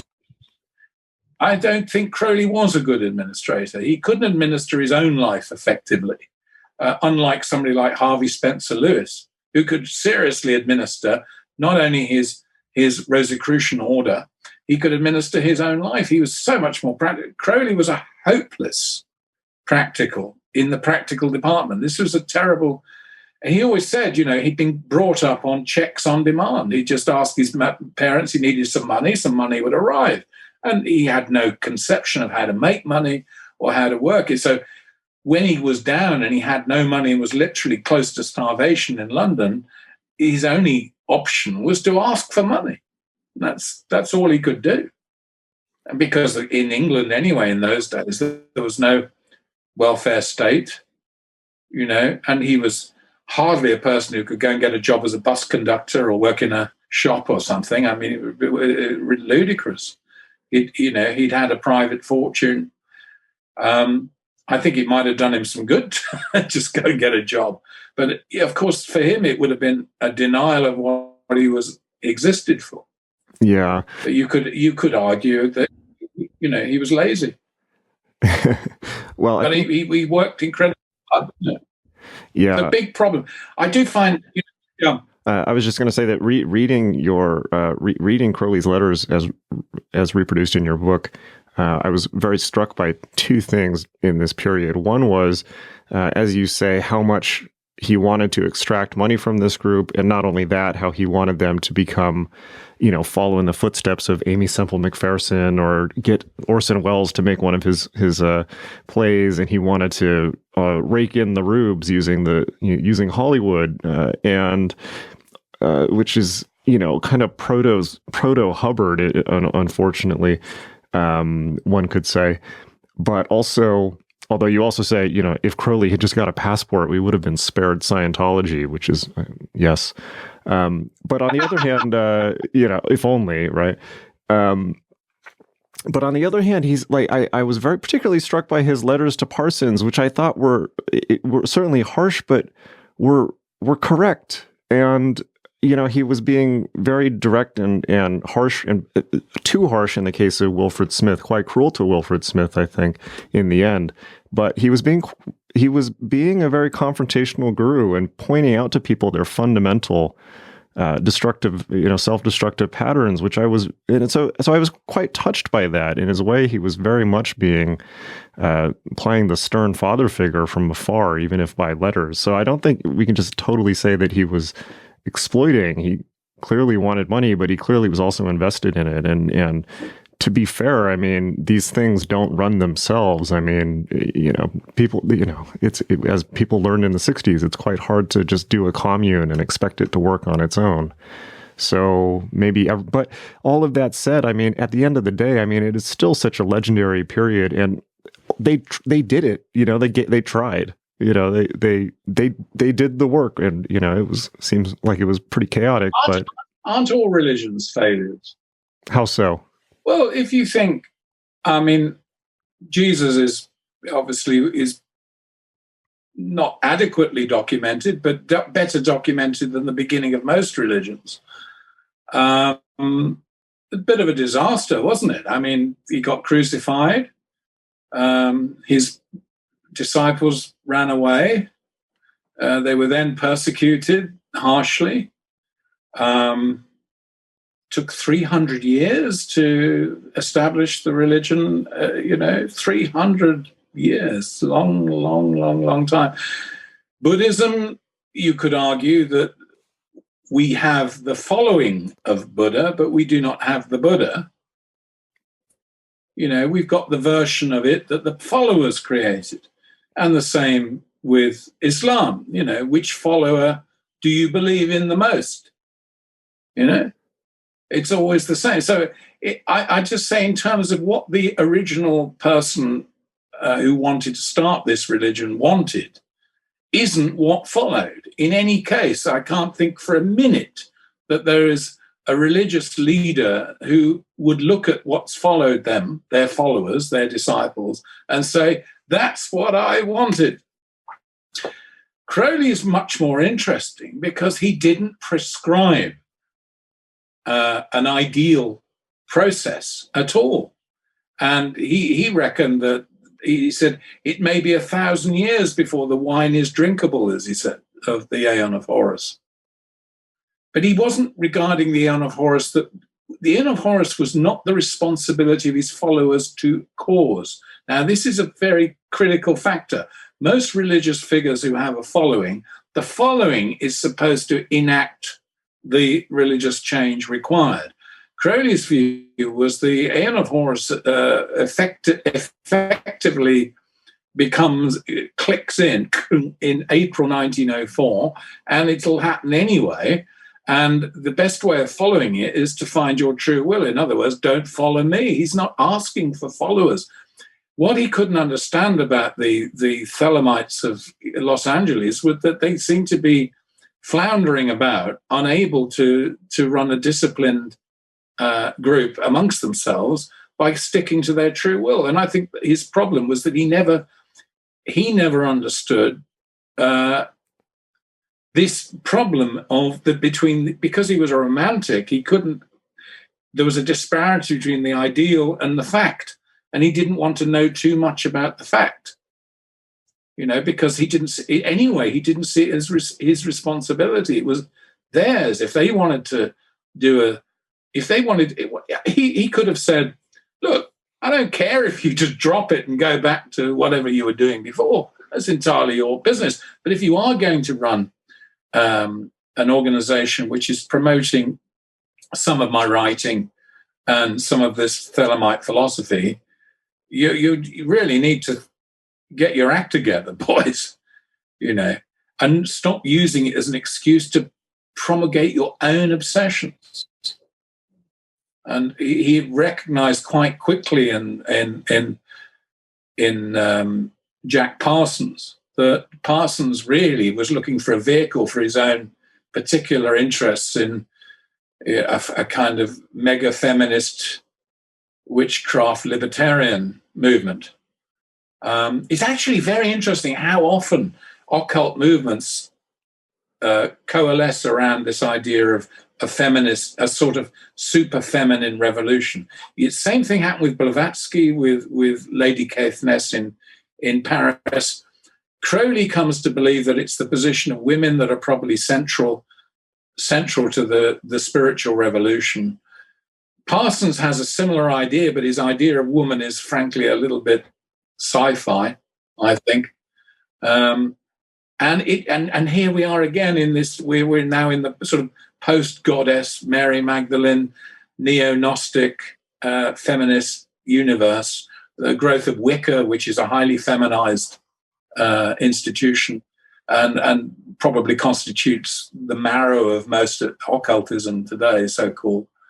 It is interesting how it's this feminine thing, and of course Crowley was disposed to recognize this was a feature of the Aeon of Horus, but it wasn't something that particularly interested him, in the sense that he didn't, you know, for him, he was trying to revitalize man as a whole, male and female. Every man and every woman is a star. But it's strange how Parsons' view was very much about an emergence of a new kind of woman. Yeah, sort of Wonder Woman in a way. I think from Marvel Parsons. Did you see the film Professor Marston and the Wonder Women? No, I haven't. Movie made. This phenomenal film made about three years ago. The Hollywood picture. It's about the creator of the Wonder Woman cartoon series. And he lived with two women in a polyamorous state. Very into BDSM, from what I'm aware of. I don't know what that means. Bondage, discipline, sadomasochism, which was all the ropes and lasso of truth and all of that in Wonder Woman. I've never understood that sort of stuff myself. But I suppose did it hurt anyone? Oh no, not at all. But a lot of it ended up in the comics, from what I understand. Maybe impressionable young minds, as Frederick Wortham would say. No, I think you're right. But then you've got to look at the movies and the early silent films, and the girl is always tied up on the rails. Yeah, what's that about? I will say Parsons writing about what little writing he left, obviously is very very sci-fi and perhaps naive, but also makes much more sense in an American context, in a way where it seems a distilled version of Thelema for a more childlike country. But I will say that, on the whole thing of religious movements becoming goddess fixated, Freud would certainly be withering about this. He would say, it's like when I had my interaction with the head of the Psychoanalytic Association. He said, this is all, you want the womb consciousness. You want to go back to the womb and experience all these mystics. I think Freud at one point says that mystics have these feelings of revelation, of being at one with the universe and cosmic consciousness and oceanic consciousness, as he calls it. And it's all this longing to return to the womb. So I think Freud would be quite withering about that. But I don't know. What are your thoughts on this? I'm looking forward to returning to the womb, and I hope that Freud isn't there when I get there. Yeah, that would be awful. I want a womb with a view. Very good, very good. So you're very positive about this, then? About what? Your thoughts about women becoming the central kind of aspect of the entire thing. I don't consider that men and women are different species. To me, we're interchangeable. And if we're talking about man as we used to, mankind, I never thought the word man meant male. I thought man was the human existence. And I know we say a man and a woman, because there is a perfectly obvious and vive la différence. But we stand or fall together. This notion of a separatism or dividing people up according to their particular sexual interests of the time, what we call this word sexuality. I think Crowley was really right on about this. He said that's, it's your own, everybody's business to find their own ideal, what suits them, and it's nobody else's business. So I don't need to have it flagged for me with a badge of recognition. I mean, I'm sad that there are vast, vast parts of the world today who have no tolerance of other people's individuality. But I'd say it's about individuality. And I wouldn't take these terrible designations. Am I bisexual? Am I trans? Am I this? Am I that? Do I belong with that group or another group? Oh, God. It's like sectarianism. It reminds me of the fracture of Methodist religion in America in the late 18th and 19th century, when John Wesley's short-ish trip to America led to a certain amount of Methodists eventually, and then splits, becomes the Baptists, and then the Baptists split, and my God, there's how many dozens of different bloody churches are there, all claiming to worship the same God, etc., etc., all claiming to have their special thing. I remember my father nearly became a Mormon at one point we were visited by Mormon missionaries. This was in Britain in about 1971. And I remember listening to them with their story of Moroni and the gold plates and everything. And they said, of course, in the Mormon church, we don't drink coffee. I thought to myself, even at the tender age of 10 or 11, I said, that's your USP, or you're the ones who don't drink coffee. Right. Okay, fine. That's great. I thought, what an inspiring idea that was. And then I went to meet one of their so-called apostles, and they had to give them this name apostle, which you thought you were going to meet St. Peter or, some venerable. And some guy turns up in a suit who's about as ordinary as the bank manager and starts talking about religion in a way which I just thought showed he hadn't read very much, except his own material. And it made me, my dad was very interesting. He took me around all the different Christian sects, even as a child, a bit like Crowley with his father. So I met the Christadelphians, the Jehovah's Witness, all these different groups, Roman Catholic. In the end, I found the only people who seemed to live on planet Earth reasonably comfortably was the Anglican Church, the Church of England, who seemed to have their feet on the ground and not be obsessed with interpreting or over-interpreting passages from the Bible. So I don't think sectarianism is the way forward. And in this new sexuality thing, what I observe from my position is enormous sectarianism. Horrible stories about lesbians in Houston who won't accept transsexuals, or they don't really like bisexuals because they're not real lesbians, and what's a real lesbian and what isn't? And oh God, hang on. Can we climb above this one? I think of St. Paul, in Christ there is neither Jew nor Gentile, neither slave nor free. Yeah, all brothers and sisters in Christ. What a better song that seems to me to sing with this rainbow isn't big enough if it only covers sexual preference. That is a complete, it's a travesty of the notion. It's an exclusive identity. Now, I understand historically how it's come about from Stonewall and all the rest of it. I understand the enormous tremors we're going through socially to adapt to recognizing what was there anyway, i.e. that we're all different, right? And that to me says, well, okay, that's the struggle of Thelema in the world. But if we retreat into these defensive positions, well, where do you think we're going to end up? We're just going to end up with more and more people telling other people what they should think, do, how they should make films, what they should paint, what you should write about, what's acceptable, what isn't acceptable.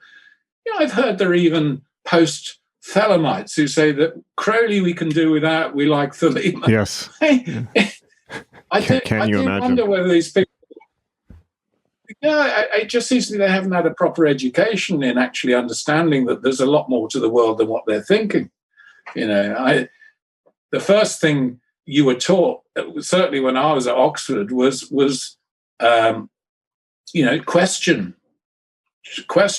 not just your own thoughts, but anybody's. Put it to the test, and don't be upset emotionally if somebody has a different view. Yes. Which is this is the thing about being a star, as Crowley's image puts it in the Book of the Law, is that every star is differently positioned. So the universe inevitably looks different from one person to another. And if I may go back to our French cousins and say, vive la différence. I'm glad you're different. God, you wouldn't want to be like me, and I don't want to be the same as you. So shine on, brothers and sisters. And if there's anything in between, whatever that might be. Yes. We're all in between. We're all in between some kind of image of somebody else's choosing. Nobody is in a fixed position in society. But spiritually, there is a foundation to our being. This is one of the things I admire very much about Crowley, is that he future-proofed his work in a sense, because he wrote it all down at such great length. There's nobody is going to be able to, unless all printed media disappear from the earth, which seems unlikely. Maybe the internet, but not printed books. He will always be there. Every time I go back to Crowley's books, I have this. Maybe you have a similar sensation. Every time I go back and reread Crowley, it seems different. Maybe it's because I'm different, but it seems like I'm talking, in a sense, to a living person. And it seems different every time. It's very strange, and or magical, if you will.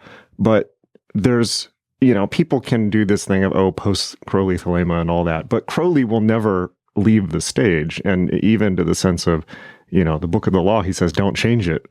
And I thought that was so... In addition to that, being clear about his own life, writing down his own personal, but documenting the whole thing, this I greatly admire. And I think that, and when people try to make moral calls on Crowley, it's just very boring to me. It doesn't matter, right? It's like this document that we've been given by this person is profound by anybody's, anybody who seriously studies it from any perspective or angle. It doesn't have to be religious. Maybe it shouldn't be, in fact. Yes, but it wasn't original. He also wanted people to understand that this wasn't original. It wasn't something from him. It wasn't Crowley's best thoughts. If you want to know what Crowley thought, read Sir Richard Burton's, it's just fled from my memory. Sir Richard Burton's poem, what's it called? Qasida. Read Qasida by Sir Richard Burton, not the actor. Sir Richard Burton, the man who went to Mecca and got back alive, pretending to be an Arab, and succeeded because his Arabic was so good. In the 19th century, Sir Richard Burton wrote this wonderful poem called Qasida, and Crowley was deeply inspired by it. That's what Crowley the man really thought, if you want to know what he thought. The Book of the Law was a bit of a mystery to him. And what he didn't want was schools of thought arguing with each other about its meaning. So that's why the comment that says the study of the Book of the Law is forbidden. In other words, he didn't want a left-wing Thelemite school, a post-Thelemite, or any of this stuff. He said the Book of the Law is for every person to read and make their own mind up about it. And he even said, jokingly, semi-jokingly, it's best to burn the copy when you first have it. Did you burn yours, by the way? No. I wanted to reread it. Well, I burnt my first copy because I thought he might be saying something interesting. I think he was. The point is, burning it is like an act of a tantric or a Zen. You are actually you've got to destroy any kind of emotional attachment to this document. If you get emotionally attached to it, you're no different to a person spouting the Quran or any other religious venerated book. It's the impact it makes on you when you first read it. It's not there to be understood. I mean, he wrote, I think I put in the book, a wonderful letter he wrote to Gerald York. Gerald York says, I don't know what to think about the Book of the Law or something like that. And Crowley writes, it's not for you to have to think about it. He said the point of view of the Book of the Law is so different to the way you and I would normally think. He said it's like a doctor. He doesn't get weepy about the fact that he's got to cut through some flesh to save the patient. He's not going to get upset about it. He said it's written from this perspective. He said, however, you don't have to understand it. You don't even have to think about it. You don't have to deal with it. Whatever you think about it is what you think. But he said, I am not asking you to conclude that this is great for you. He said, all I would say is, can you try to understand it? Can you try to understand it? And that means, with the caveat that it may not be Crowley himself was never happy with this, obviously, especially the third chapter, but he wasn't happy with the whole notion of receiving a text of this, especially of a kind like this. I'm afraid I personally am very much on the Israel Regardie view that the Book of the Law is very much a product of Crowley's own, what you could call subconscious, or his. In fact, it is his holy guardian angel. I think it's his connection. But whether or not his upbringing and his anti-Christian tendency has dominated the third part, he says, don't bother debating it. If that's what you think, that's what you think. It may. Who's to say? How can you judge a text of this kind? Right. What he doesn't want you to do is follow it. Don't follow it in the sense of it's an authority, I must refer to it. It's a phenomenon. Respond to it or don't. That's it. And quite honestly, that ought to be the same attitude that we should have for any so-called religious text. I agree. Read it. I did later read it if you want. Later on, I did do my metaphorical tantric burning of the Book of the Law in the mid-2000s in New York. Genesis Peorage gave me a copy of what was purported to be the secret mathematical code to it. And I was at a point in my life after going through the Enochian where I had nothing to my name except a trash bag with a hard drive, a Hindu trishul, and the copy of the secret key of the Book of the Law in it. And I was on the subway to my new... I had decided to leave the occult and join the advertising world.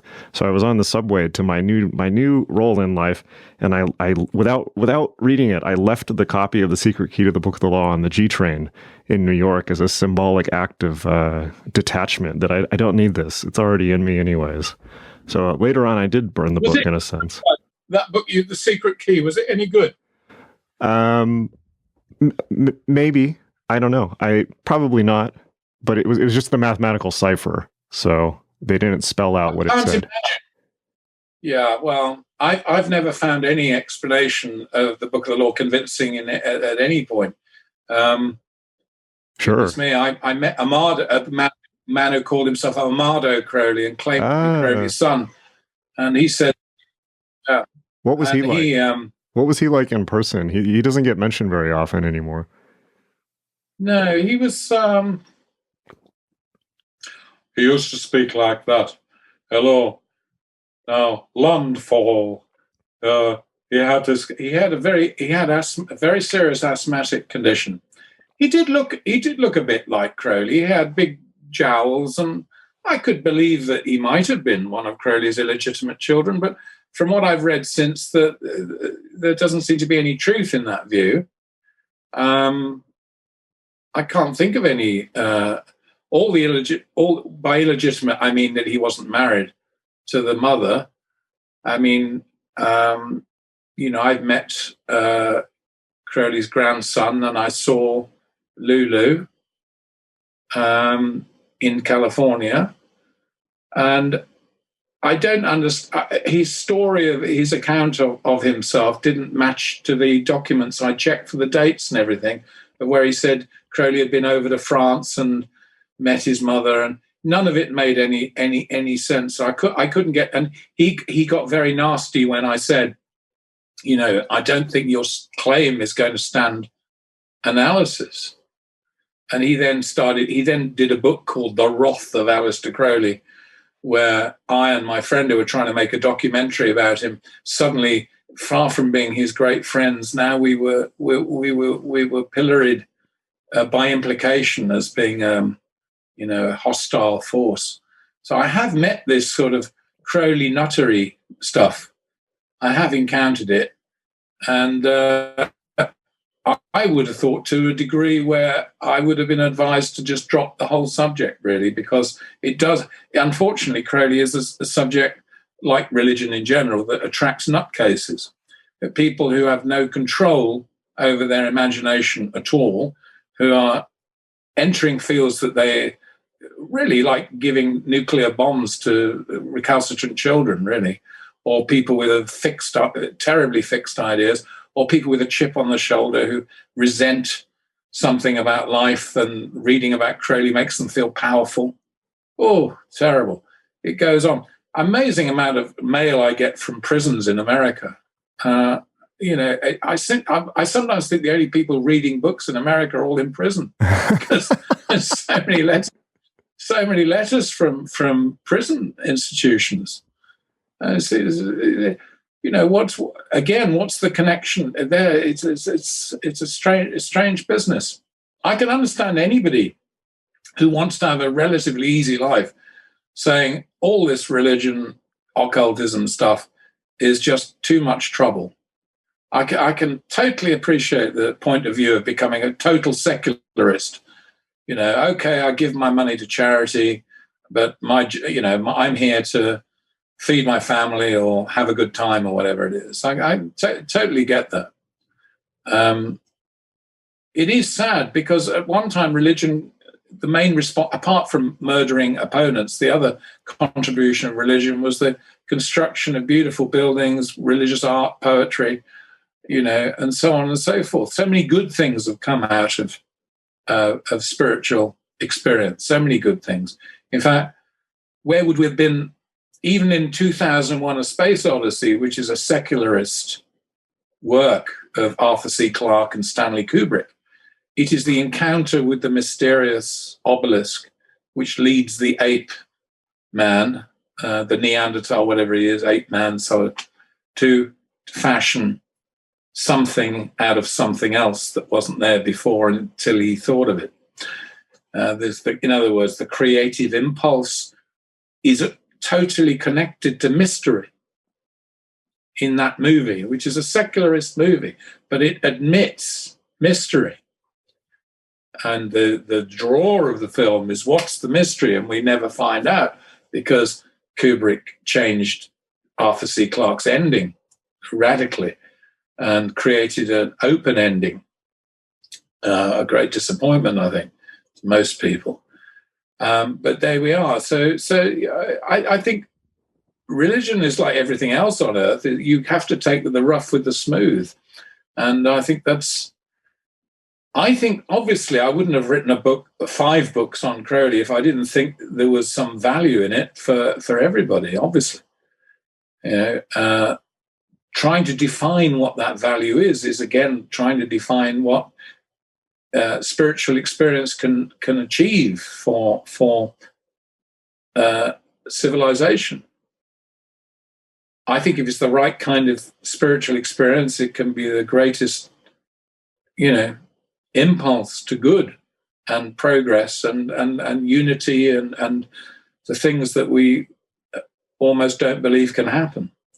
I think the world could be changed overnight, practically, with a spiritual impulse taking root in the dry powder of our times, and people getting it. There may come a point when people start to get it, and stop looking for messianic figures, especially in politics. The notion that there's some guy somewhere who's got the answer. This is the great folly. Read your Bob Dylan, don't follow leaders, watch the parking meters. Just this rubbish that a property developer from New York has the answer to make America great. Well, he had quite a few years at it. I didn't notice any increased greatness. I saw an increase of his ego, as if you'd think there was any room to expand any further. And this ego clearly is very unsatisfied. He didn't have a big enough game. And of course, the world was against him, wasn't it? I mean, all the conspiracy nonsense. Yeah. And, it's tragic that people will still expect these political messiahs. In England at the moment, Boris Johnson, who's got any kind of number of limitations as a human being, as I have, as you have, as everyone has. But, he is being castigated for impurity of thought. As if anyone was surprised. Yeah. But I'd like to say, what harm did he do to anybody else? He had a drink in his garden at number 10. For Christ's sake. I never heard such fuss. Meanwhile, the poor people of Ukraine face the possibility, hideous possibility, that tanks will roll into their country. And due to NATO's positioning at the moment, and the intransigence of the Russians and all the rest of the political crap, human beings are going to suffer horrible, miserable experiences that they just don't need any more of these. When are we going to stop this bloody nonsense? This kind of dialogue about power, China, North Korea, Russia, America, NATO, whatever it is. It's just it's so hideously inhuman. And I do think at the moment we've entered a dark age. Yes, I do. A dark age, a dystopian dark age. It is very, those what's that film? The one with the replicants, the very, Blade Runner. Blade Runner. There is a Blade Runner-ish thing that we have all this technology and amazing, fabulous technology, but actually the place still looks like a toilet. Neon lit, nothing. Every kind of electrical and technological advantage, but it's still a dump. And does seem to me we're in a dark age. And I think it's a perfectly valid interpretation of Crowley's apocalyptic, in the true sense of the word apocalyptic, which means the revelation of something hidden, not a disaster movie. Apocalyptic is apokalyptos, which is to bring something out of hiding. Apocalypse was welcomed by the Jews, many Jews, in the first century because it offered hope. We have twisted the idea of apocalypse into something hopeless, unless, of course, you're a Jehovah's Witness, etc. And then you think, well, the destruction of this world will lead to a tremendously new world. It'll still be on earth if you're a Jehovah's Witness, or if you're not, it'll be in heaven, wherever that is, and so on.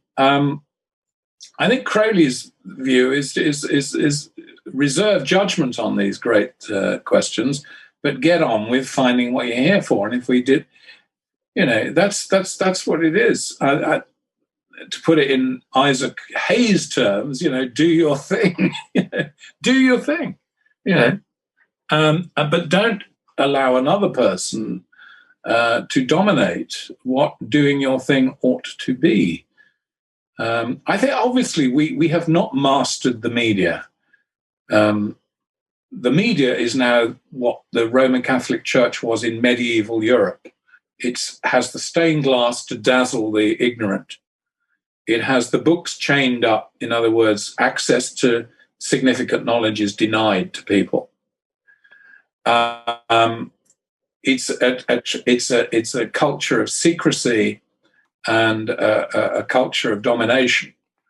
And spiritually, we're probably behind the Middle Ages. At least they had an expectation of something better. We have the worst of all worlds at the moment. We have a materialist culture with an apocalyptic mentality, and this can only result in depression and alienation. Yeah, Crowley, obviously, I think, is someone who can get us away from that sort of feeling.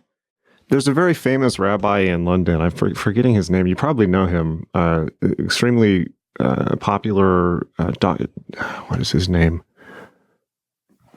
But he made the point. Which I thought was so. I wish I remembered his name because he's extremely famous. He made the point that where is forgiveness? Jonathan Sacks. Yes, thank you. He made the point. There's no room for forgiveness in the modern world. At least in the Middle Ages, right. There was a chance for transcendence and there was a chance for forgiveness. Where's the forgiveness now? Google's Yes. forever, you know. Oh, no. But to which I can only say the words of Jesus, judge not, lest ye be judged. In other words, the standard, the mentality you judge other people by, you will be judged. And I don't think most people can stand that. They'd rather judge.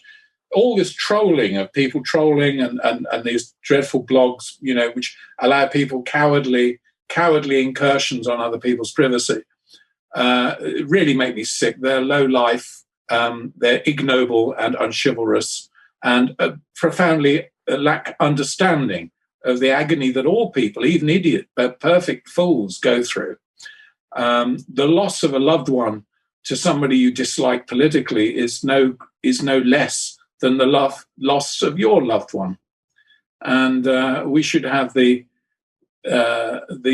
attitude of realizing the full humanity in which we're involved with. You cannot cancel people you disagree with. We're part of the same world. This is a conceit that has come about from the iPhone. This idea that you can press a button and somebody ceases to be part of your social circle. But it's a delusion, an utter delusion. What is represented on that phone is an abstraction of a reality. And the reality is we can't exclude the world. Might want to, we'd all like to disappear in our shell, but you can't. And dealing with other people's differences is the challenge of life and always has been. We aim for enlightenment, but we can't expect it. Human beings generally are not disposed to spiritual progress. Righteousness is technically a means to enlightenment.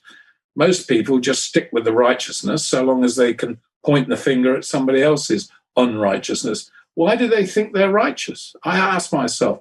I've never seen in my life so many people claiming righteousness on their side. I've never wanted to claim it because it always worried me that if I thought I was righteous, one day it'll be put to the test and I'll be shown to be, you know, like everybody else, have my moments of weakness, have my moments of doubt. And I'm amazed that people are, you know, but it shows you there is no delusion that isn't open to people. And we are living in a deluded pseudo-paradise. I think the rate of acceleration of the means of communication have a large part to play, and there are major exploiters of that in the social media particularly, which are providing too much technology to unfit receptacles too quickly. And the idea that everybody has an opinion, yes, but never forget, everybody has an opinion, you know, and opinions aren't worth very much. Right. If I want to build a bridge across a great canyon, am I going to ask people's opinion about how to build it? Or am I going to look for somebody who can show me he's built 20 bridges before and they're still standing? Or am I going to go for people who say, oh, I know what's the right way to build a bridge? You go for the knowledge.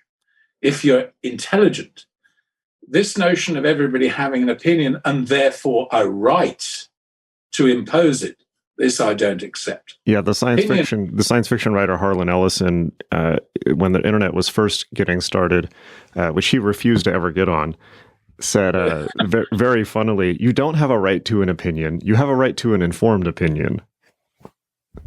And that's something I wish people had taken to heart. I think you were right. I'd say you have a right to an opinion, but you don't have a right to have it taken seriously. Also true. I want to circle back a little bit because you mentioned 2001, and I was actually thinking about it while I was reading your book. Interestingly, also, you know, John Lennon's favorite movie. He thought everyone should just watch it on acid in theaters that would be put across America as new churches. And a really beautiful movie that I think of all movies really summarizes Thelema very well in strange ways. Even the fact that they're trying to get to Saturn, which is Bina, and all of this. But the segue here is the very end of the movie where David Smith sees his own future self dying in a room often reminds me of Crowley and Netherwood for some reason. And I do want to touch on that part of his life. And so there's a couple of tangents I want to talk about here. But one is, I was actually surprised in the section of, you're so tolerant of Crowley's humanity, but I was actually quite surprised that the section on Netherwood, although very much brings out his humanity, also shows him quite destitute and not particularly pleasant. And I think you have a line in here where somebody says that he has an air of corruption around him as he's dying. And maybe I'm fixating on the wrong things here, but I wonder if you want to talk about this period, because in so many ways, obviously Crowley at Netherwood is the first thing his critics hop to and say, well, look how he ended up. That's what black magic gets you, or something really silly like that, as if old age doesn't get everyone anyways. And, they make this point about Dee as well. It's like, well, what do you think being in your 70s in Elizabethan England was like, So, but I wonder what your thoughts are. I mean, you've got very grim passages in here about him, shooting up in his leg and getting an abscess because he didn't clean the skin first. And, his fellow tenants seem to be quite in horror of him and so forth. And young Kenneth Grant is popping around and being kind of a sweetie. What are your thoughts on this period? Yeah, well, I'm very sorry. I'm very sorry if the narrative has come over that way to you, because I certainly didn't see it that way. I was not prepared to cut Eliza Butler's, which is the main person you're talking about, Eliza Butler, who was a Cambridge doctor of I can't remember her exact subject, but she was writing a book on the Magi. So she was obviously an historian. And she came over from Cambridge as an example of a new magus. And she was unimpressed by the poor man she found on his last legs in 1946 in Netherwood, in Hastings, a little very nice boarding house. I wasn't going to cut that just because it was her impression of Crowley was not inspiring, to say the least. I think she was embarrassed, and I think she felt intimidated, and there are all sorts of reasons. Anyway, she came in the middle of winter. That was her experience, and she had a bad one. And there was also a couple of ladies who went to visit him, and the Lady Wellington Koo, who was the wife of the Chinese ambassador to England at the time, came down to visit him because her friend Lady Kenmare had suggested that Crowley was a real magician who could actually make rain fall in where he exactly wanted it. It was a common notion of a magician, and she was not impressed either. I don't think anyone would have been impressed by Crowley at Netherwood unless they understood where he'd come from and why he was there. They were seeing a man who, to the outward appearance, was a bit of a wreck.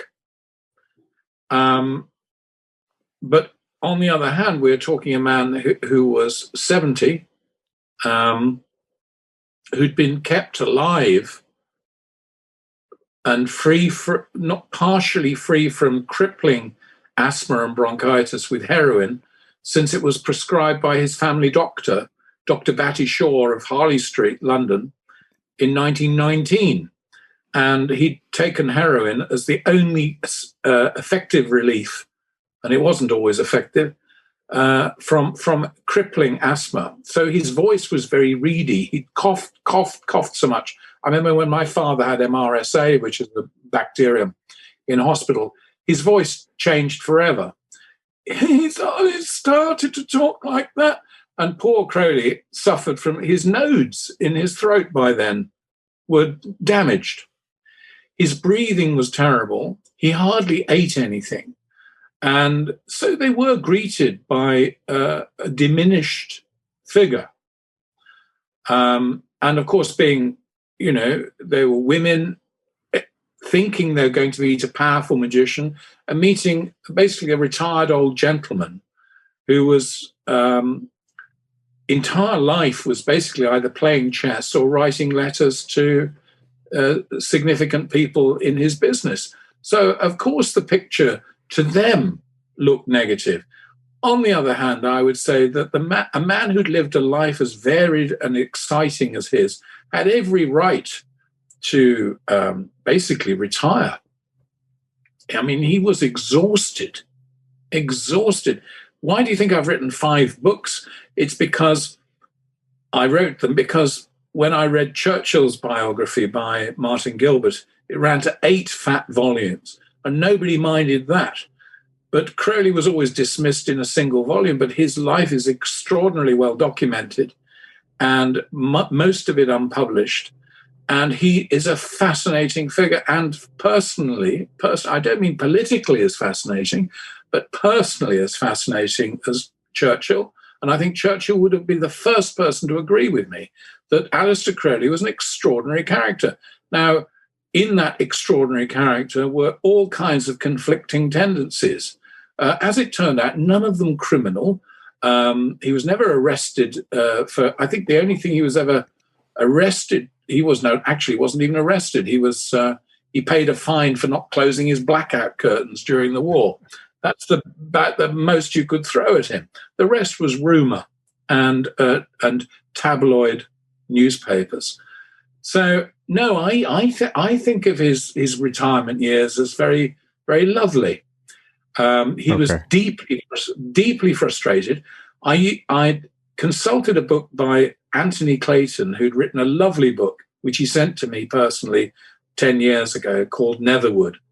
And I didn't want to repeat what he'd written. So I said in the book, for more details, read Netherwood by Anthony Clayton, because he's written that book and he's every right to any respect going for that work. And so I just kept the thing as brief as I could and tried to deal with some things that weren't in that book and other things that were immediately necessary. But no, I think you've probably heard some criticism of Crowley and it's struck you and it's coloured it. But I don't think of that at all. I think, great. Yeah, this is why I wanted to ask you rather than what you're. Because there were other people who visited him who had a lovely time, like of course the mother of his son, Deirdre. She came and visited him, and Frida Harris especially. Frida Harris she did drawings of him through that time. She was a devoted and caring follower who kept him alive. This was a man who really wasn't very good at keeping himself going, and at this point he was. It's 45, 46, 47. He was suffering from old age. Goodness me, I don't know what you're going to be like at 70 or myself. I don't like to think about it. And in my case, it's not very long to go. You lose your faculties. Crowley kept his faculties actually till the very end, when he sadly wrote to somebody, I don't know why you'd want to come and see me. I'm just a log, just like a bit of wood, nothing much going on. But actually, there were quite a lot of projects he was trying to get going in that time. A lot of his time was spent with a man called John Simons, who wrote the first biography, who exploited Crowley hugely and, frankly, wasted an enormous amount of Crowley's time.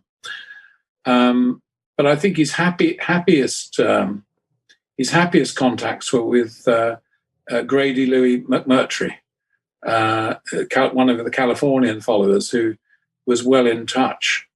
Kenneth Grant turned out to be a rather poor, from Crowley's point of view, poor secretary, but the man was doing the best he could. And he was only a young man at the time anyway. I mean, a lot was built on the short time he was Crowley's assistant. Yeah. But I think I actually was written to by somebody recently who knew the lady who ran ran the boarding house. It wasn't a boarding house. It was really a hotel from the 1930s.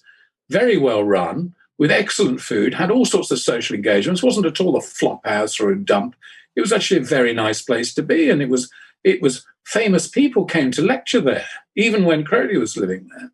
And no, it was a bohemian atmosphere, very well run, with good food, well organized, lovely old house, used to be a school. No, nothing wrong with Netherwood at all. To say he ended up there is, well, that was where he lived. He'd moved from a pub. He'd been living in a pub since 1943 to 45 because of the bombing in London. There was a massive bomb landed in Duke Street, right by his house in Jermyn Street in Piccadilly, which blew a corner of the block completely away, shattered when he got back to his bedroom, his bed was covered in broken glass from this terrible bomb the Germans had sent over. I don't know whether it was one of the V1, V2. It was a huge explosion. And it changed the whole traffic. So all the traffic was coming down Jermyn Street and he couldn't hear it. He had to get out. So he'd been living in a pub in Buckinghamshire for nearly 2 years. But by the time he goes to, he was his best friend, Louis Wilkinson. Louis Wilkinson's son found this place, Netherwood, and said, would this be a suitable place? Would you like to move here? Now, Crowley had always liked the south coast of England. So, no, I think of his Netherwood years as on the whole, the things that bothered him were not his living conditions, which were clean and well organized and highly civilized. Johnny, it was the nickname of the lady who ran the place with her husband, ran a very successful and old-fashioned but also bohemian establishment, and people loved it. And it was a healthy, very healthy place, and it was a good place for him. Nothing wrong with it at all. And his only frustration was the British government. Churchill had been voted out in 1945. And Clement Attlee and the Labour Party had come to govern England and the British Empire. And Crowley's despair was the total mess that the Labour Party were making of the government of the country and the post-war situation. Those are the things that frustrated him the most. He couldn't believe how he called Attlee nobody with a moustache. And he desperately wanted to come over to America and the sunshine of California, which would have probably saved his life. Well, thank you for clearing that up, because that and the reason I ask is because that whole period forms so much of the the common cloud of the common knowledge, or the common cloud of rumor and scandal around Crowley, and maybe it's from John Simmons. I don't know, but that sounds. Thank you for clearing that up. Let me just ask you a totally tangential question for the end, and this is purely for personal interest, which is Crowley's interest in Taoism in China. In the final part of his life, he became totally fascinated with, obviously, the I Ching, and I think at one point said, if he had 20 more years, he would just dedicate it to the study of the I Ching. This is something that very rarely, if ever, gets talked about or written about, his sudden fascination with Taoism and seeing it maybe even as a superior to Western Esotericism. What are your thoughts on that? I mean, how far did he take that? What was his interest? What were his views on that? I think that you're quite mistaken to believe this was a sudden late development. Crowley had experienced China, first of all in 1901, when he sailed from San Francisco and went to Tokyo and then went to Shanghai. And he was immediately struck when he was in the Far East. This was before he took up yoga in Sri Lanka in 1901. He was immediately struck by the quality of the Chinese people he met. And he felt that they had a spiritual superiority to Westerners at that point in the old system in China. He liked Chinatown in San Francisco as it was before the earthquake. He then went in late 1905, 1906, he walks across southern China, Yunnan province, into what was known then as Indochina, and what today is Vietnam. And a lot of, funnily enough, a lot of the places you read about in the history of the Vietnam War, he traipsed through with his wife and child. So he had a lot of experience of China and was impressed. He said things like, the Chinese have their fundamental awareness. These took in his time. We're talking 120 years ago. Have no doubt of the futility of earthly existence by itself. And to him, this is the cardinal point, the first point of the philosophy of Crowley, is there's nothing to be gained from this world alone.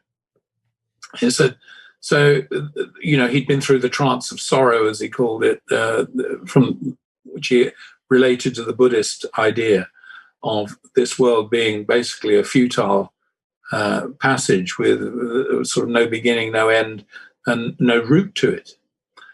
So there's he felt that the Chinese civilization had absorbed that message, which is an absolutely non-positivist message. And he was impressed by that.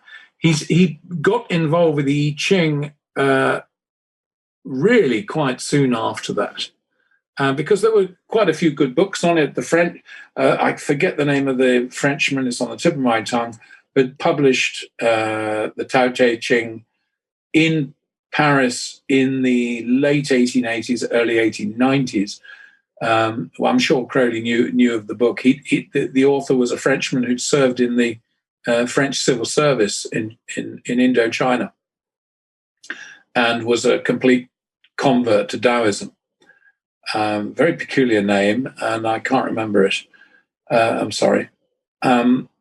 So no, it wasn't new at all. He was doing the sticks for years and years and years, actually. And in fact, when he's at Netherwood at the end in 1946, when Madame Wellington Koo, the Chinese ambassador's wife, comes to visit him with Lady Kenmare, he tells her that China would be all right if they'd stick with their spiritual traditions. He's obviously saying, you can dump your this communist thing. Of course, the communists haven't taken over at this point. They were very close to doing so. So this was still the period of nationalist China, which is now embedded in Taiwan. So he was deeply respectful of the Chinese view. The really important thing to grasp is to Crowley, who did a transliteration of several of the classics of we call the I Ching and Taoism. When I say transliterations, they weren't translations. They were his poetic version of translations which already existed. He identifies the Tao with the true will. This is the key point. And so for him, this harmonizes with his philemic synthesis of Gnostic traditions in the West and his understanding of the Advaita schools in India, and he brings in the Taoist as well. So to him, the Tao is the unconscious being. This is this whole point. Don't go to the right, don't go to the left, stick with the Tao. And he loved it for its simplicity. So he often had himself portrayed as a Chinese sage, and imagined that he was in fact a Chinese sage in a previous life. So his view of modern China would be: get back to your Taoism and your I Ching and stop this horrible amalgam of nationalism, fascism, and capitalism and communism. I mean, they've kind of inherited all the detritus of the Western heresy of those, nationalism, capitalism, communism, fascism seems to be rolled up into one system at the moment over there. And he would say that it will not last. But of course, they will hang on to it with dire results for everyone under the jackboot of these goose-stepping, neo-Chinese people who've got rich on capitalism and are spending it on communism. It's a terribly sick situation in which the Western world has participated fully and openly. since Nixon went over in 1972 in his great Kissinger-led dream of capturing the political initiative. And since then, the West has been pouring money into China. And surprise, surprise, what's happened? Yes, they've built a large fleet of ships and exercised their desire to carry on. Crowley would have a lot to say about it, I'm sure. Wonderful conversation. Thank you for hanging in with me for so long. Thank you very much. The book is called Aleister Crowley in England. It is the 5th of a series. Where can people... It's out now, right?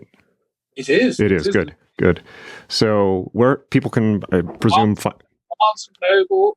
Yep. Barnes & Noble, Amazon. Yes, there we are. That's it's available across the wonderful United States. And people should get the other books in the series also. What are the names of the other 4, please? Yeah. I don't know how many fans there are of Tintin books in America these days. I like Tintin. I enjoyed that comment in your book. Right. Well, so I sort of thought about that. So we have Aleister Crowley in Berlin.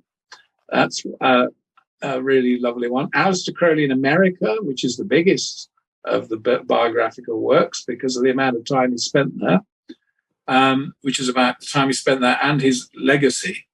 Aleister Crowley in America. We have Aleister Crowley in India, which covers his amazing mountaineering exploits and his mystical researches in India before the First World War, which have not been documented properly ever before. That's a very important book because I wanted people to understand what we mean when we talk about Indian religion, because a lot of confusion, naturally, with so many schools of thought between Buddhism and Hinduism and the West. I remember meeting Jonathan's...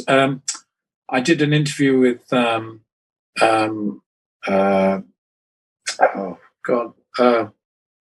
Swayze after he made the film, the one shot in Calcutta. And what was it? What's the name of the film? I can't remember. It was about 1991. I interviewed him on film in London, and he was so enthusiastic about India, but the way he spoke about the philosophy suggested that he'd received a kind of plastic notion of it in California, where it's all sort of becomes one thing. It's a mixture of Ravi Shankar, the Beatles, a bit of this, a bit of that, a bit of the other, and it all sort of sounds great, man. Yeah, Californian Hinduism, absolutely. Yeah. What's that place in California where they first studied Tantra systematically? Esalen? Not. Yes. Okay. Exactly. Yeah. That sort of hippie amalgam is very misleading and has been very misleading, and to the extent that when I talk to people, I constantly find people can't tell the difference between Buddhism even and the Hinduism. Never mind the very many schools who conflict on the fundamental principle. So I wanted to clear that up. Part of the Crowley in India book was to do that. But the other part is to tell this phenomenal story of Crowley's activities in climbing K2, first major attempt on K2, Kanchenjunga, and he comes over as an eccentric hero of mountaineering in a period when they hadn't even thought of taking oxygen with them up the mountains. And that's the great one. So what have we got? We got Berlin. We've got the original biography, Crowley, the biography, Crowley in Berlin, Crowley in America, Crowley in India. Now we've got Crowley in England. And unless I missed one, there's one more to come. Well, you said it was penultimate, so you have one in the works. One more to come, and I think it'll be the best. And I'm not going to no hints. Spoil it. Okay. I'm not going to spoil it, but it will be a revelation to anyone who's really interested. Well, I'm very interested in that then. Well, thank you very much. I have all the books. I highly recommend them. They are excellent for everyone who's listening. And thank you very, very much for our second conversation. That was excellent. Thank you. Thank you indeed, Jason. I'll be your Argonaut. much flattered. Thank you.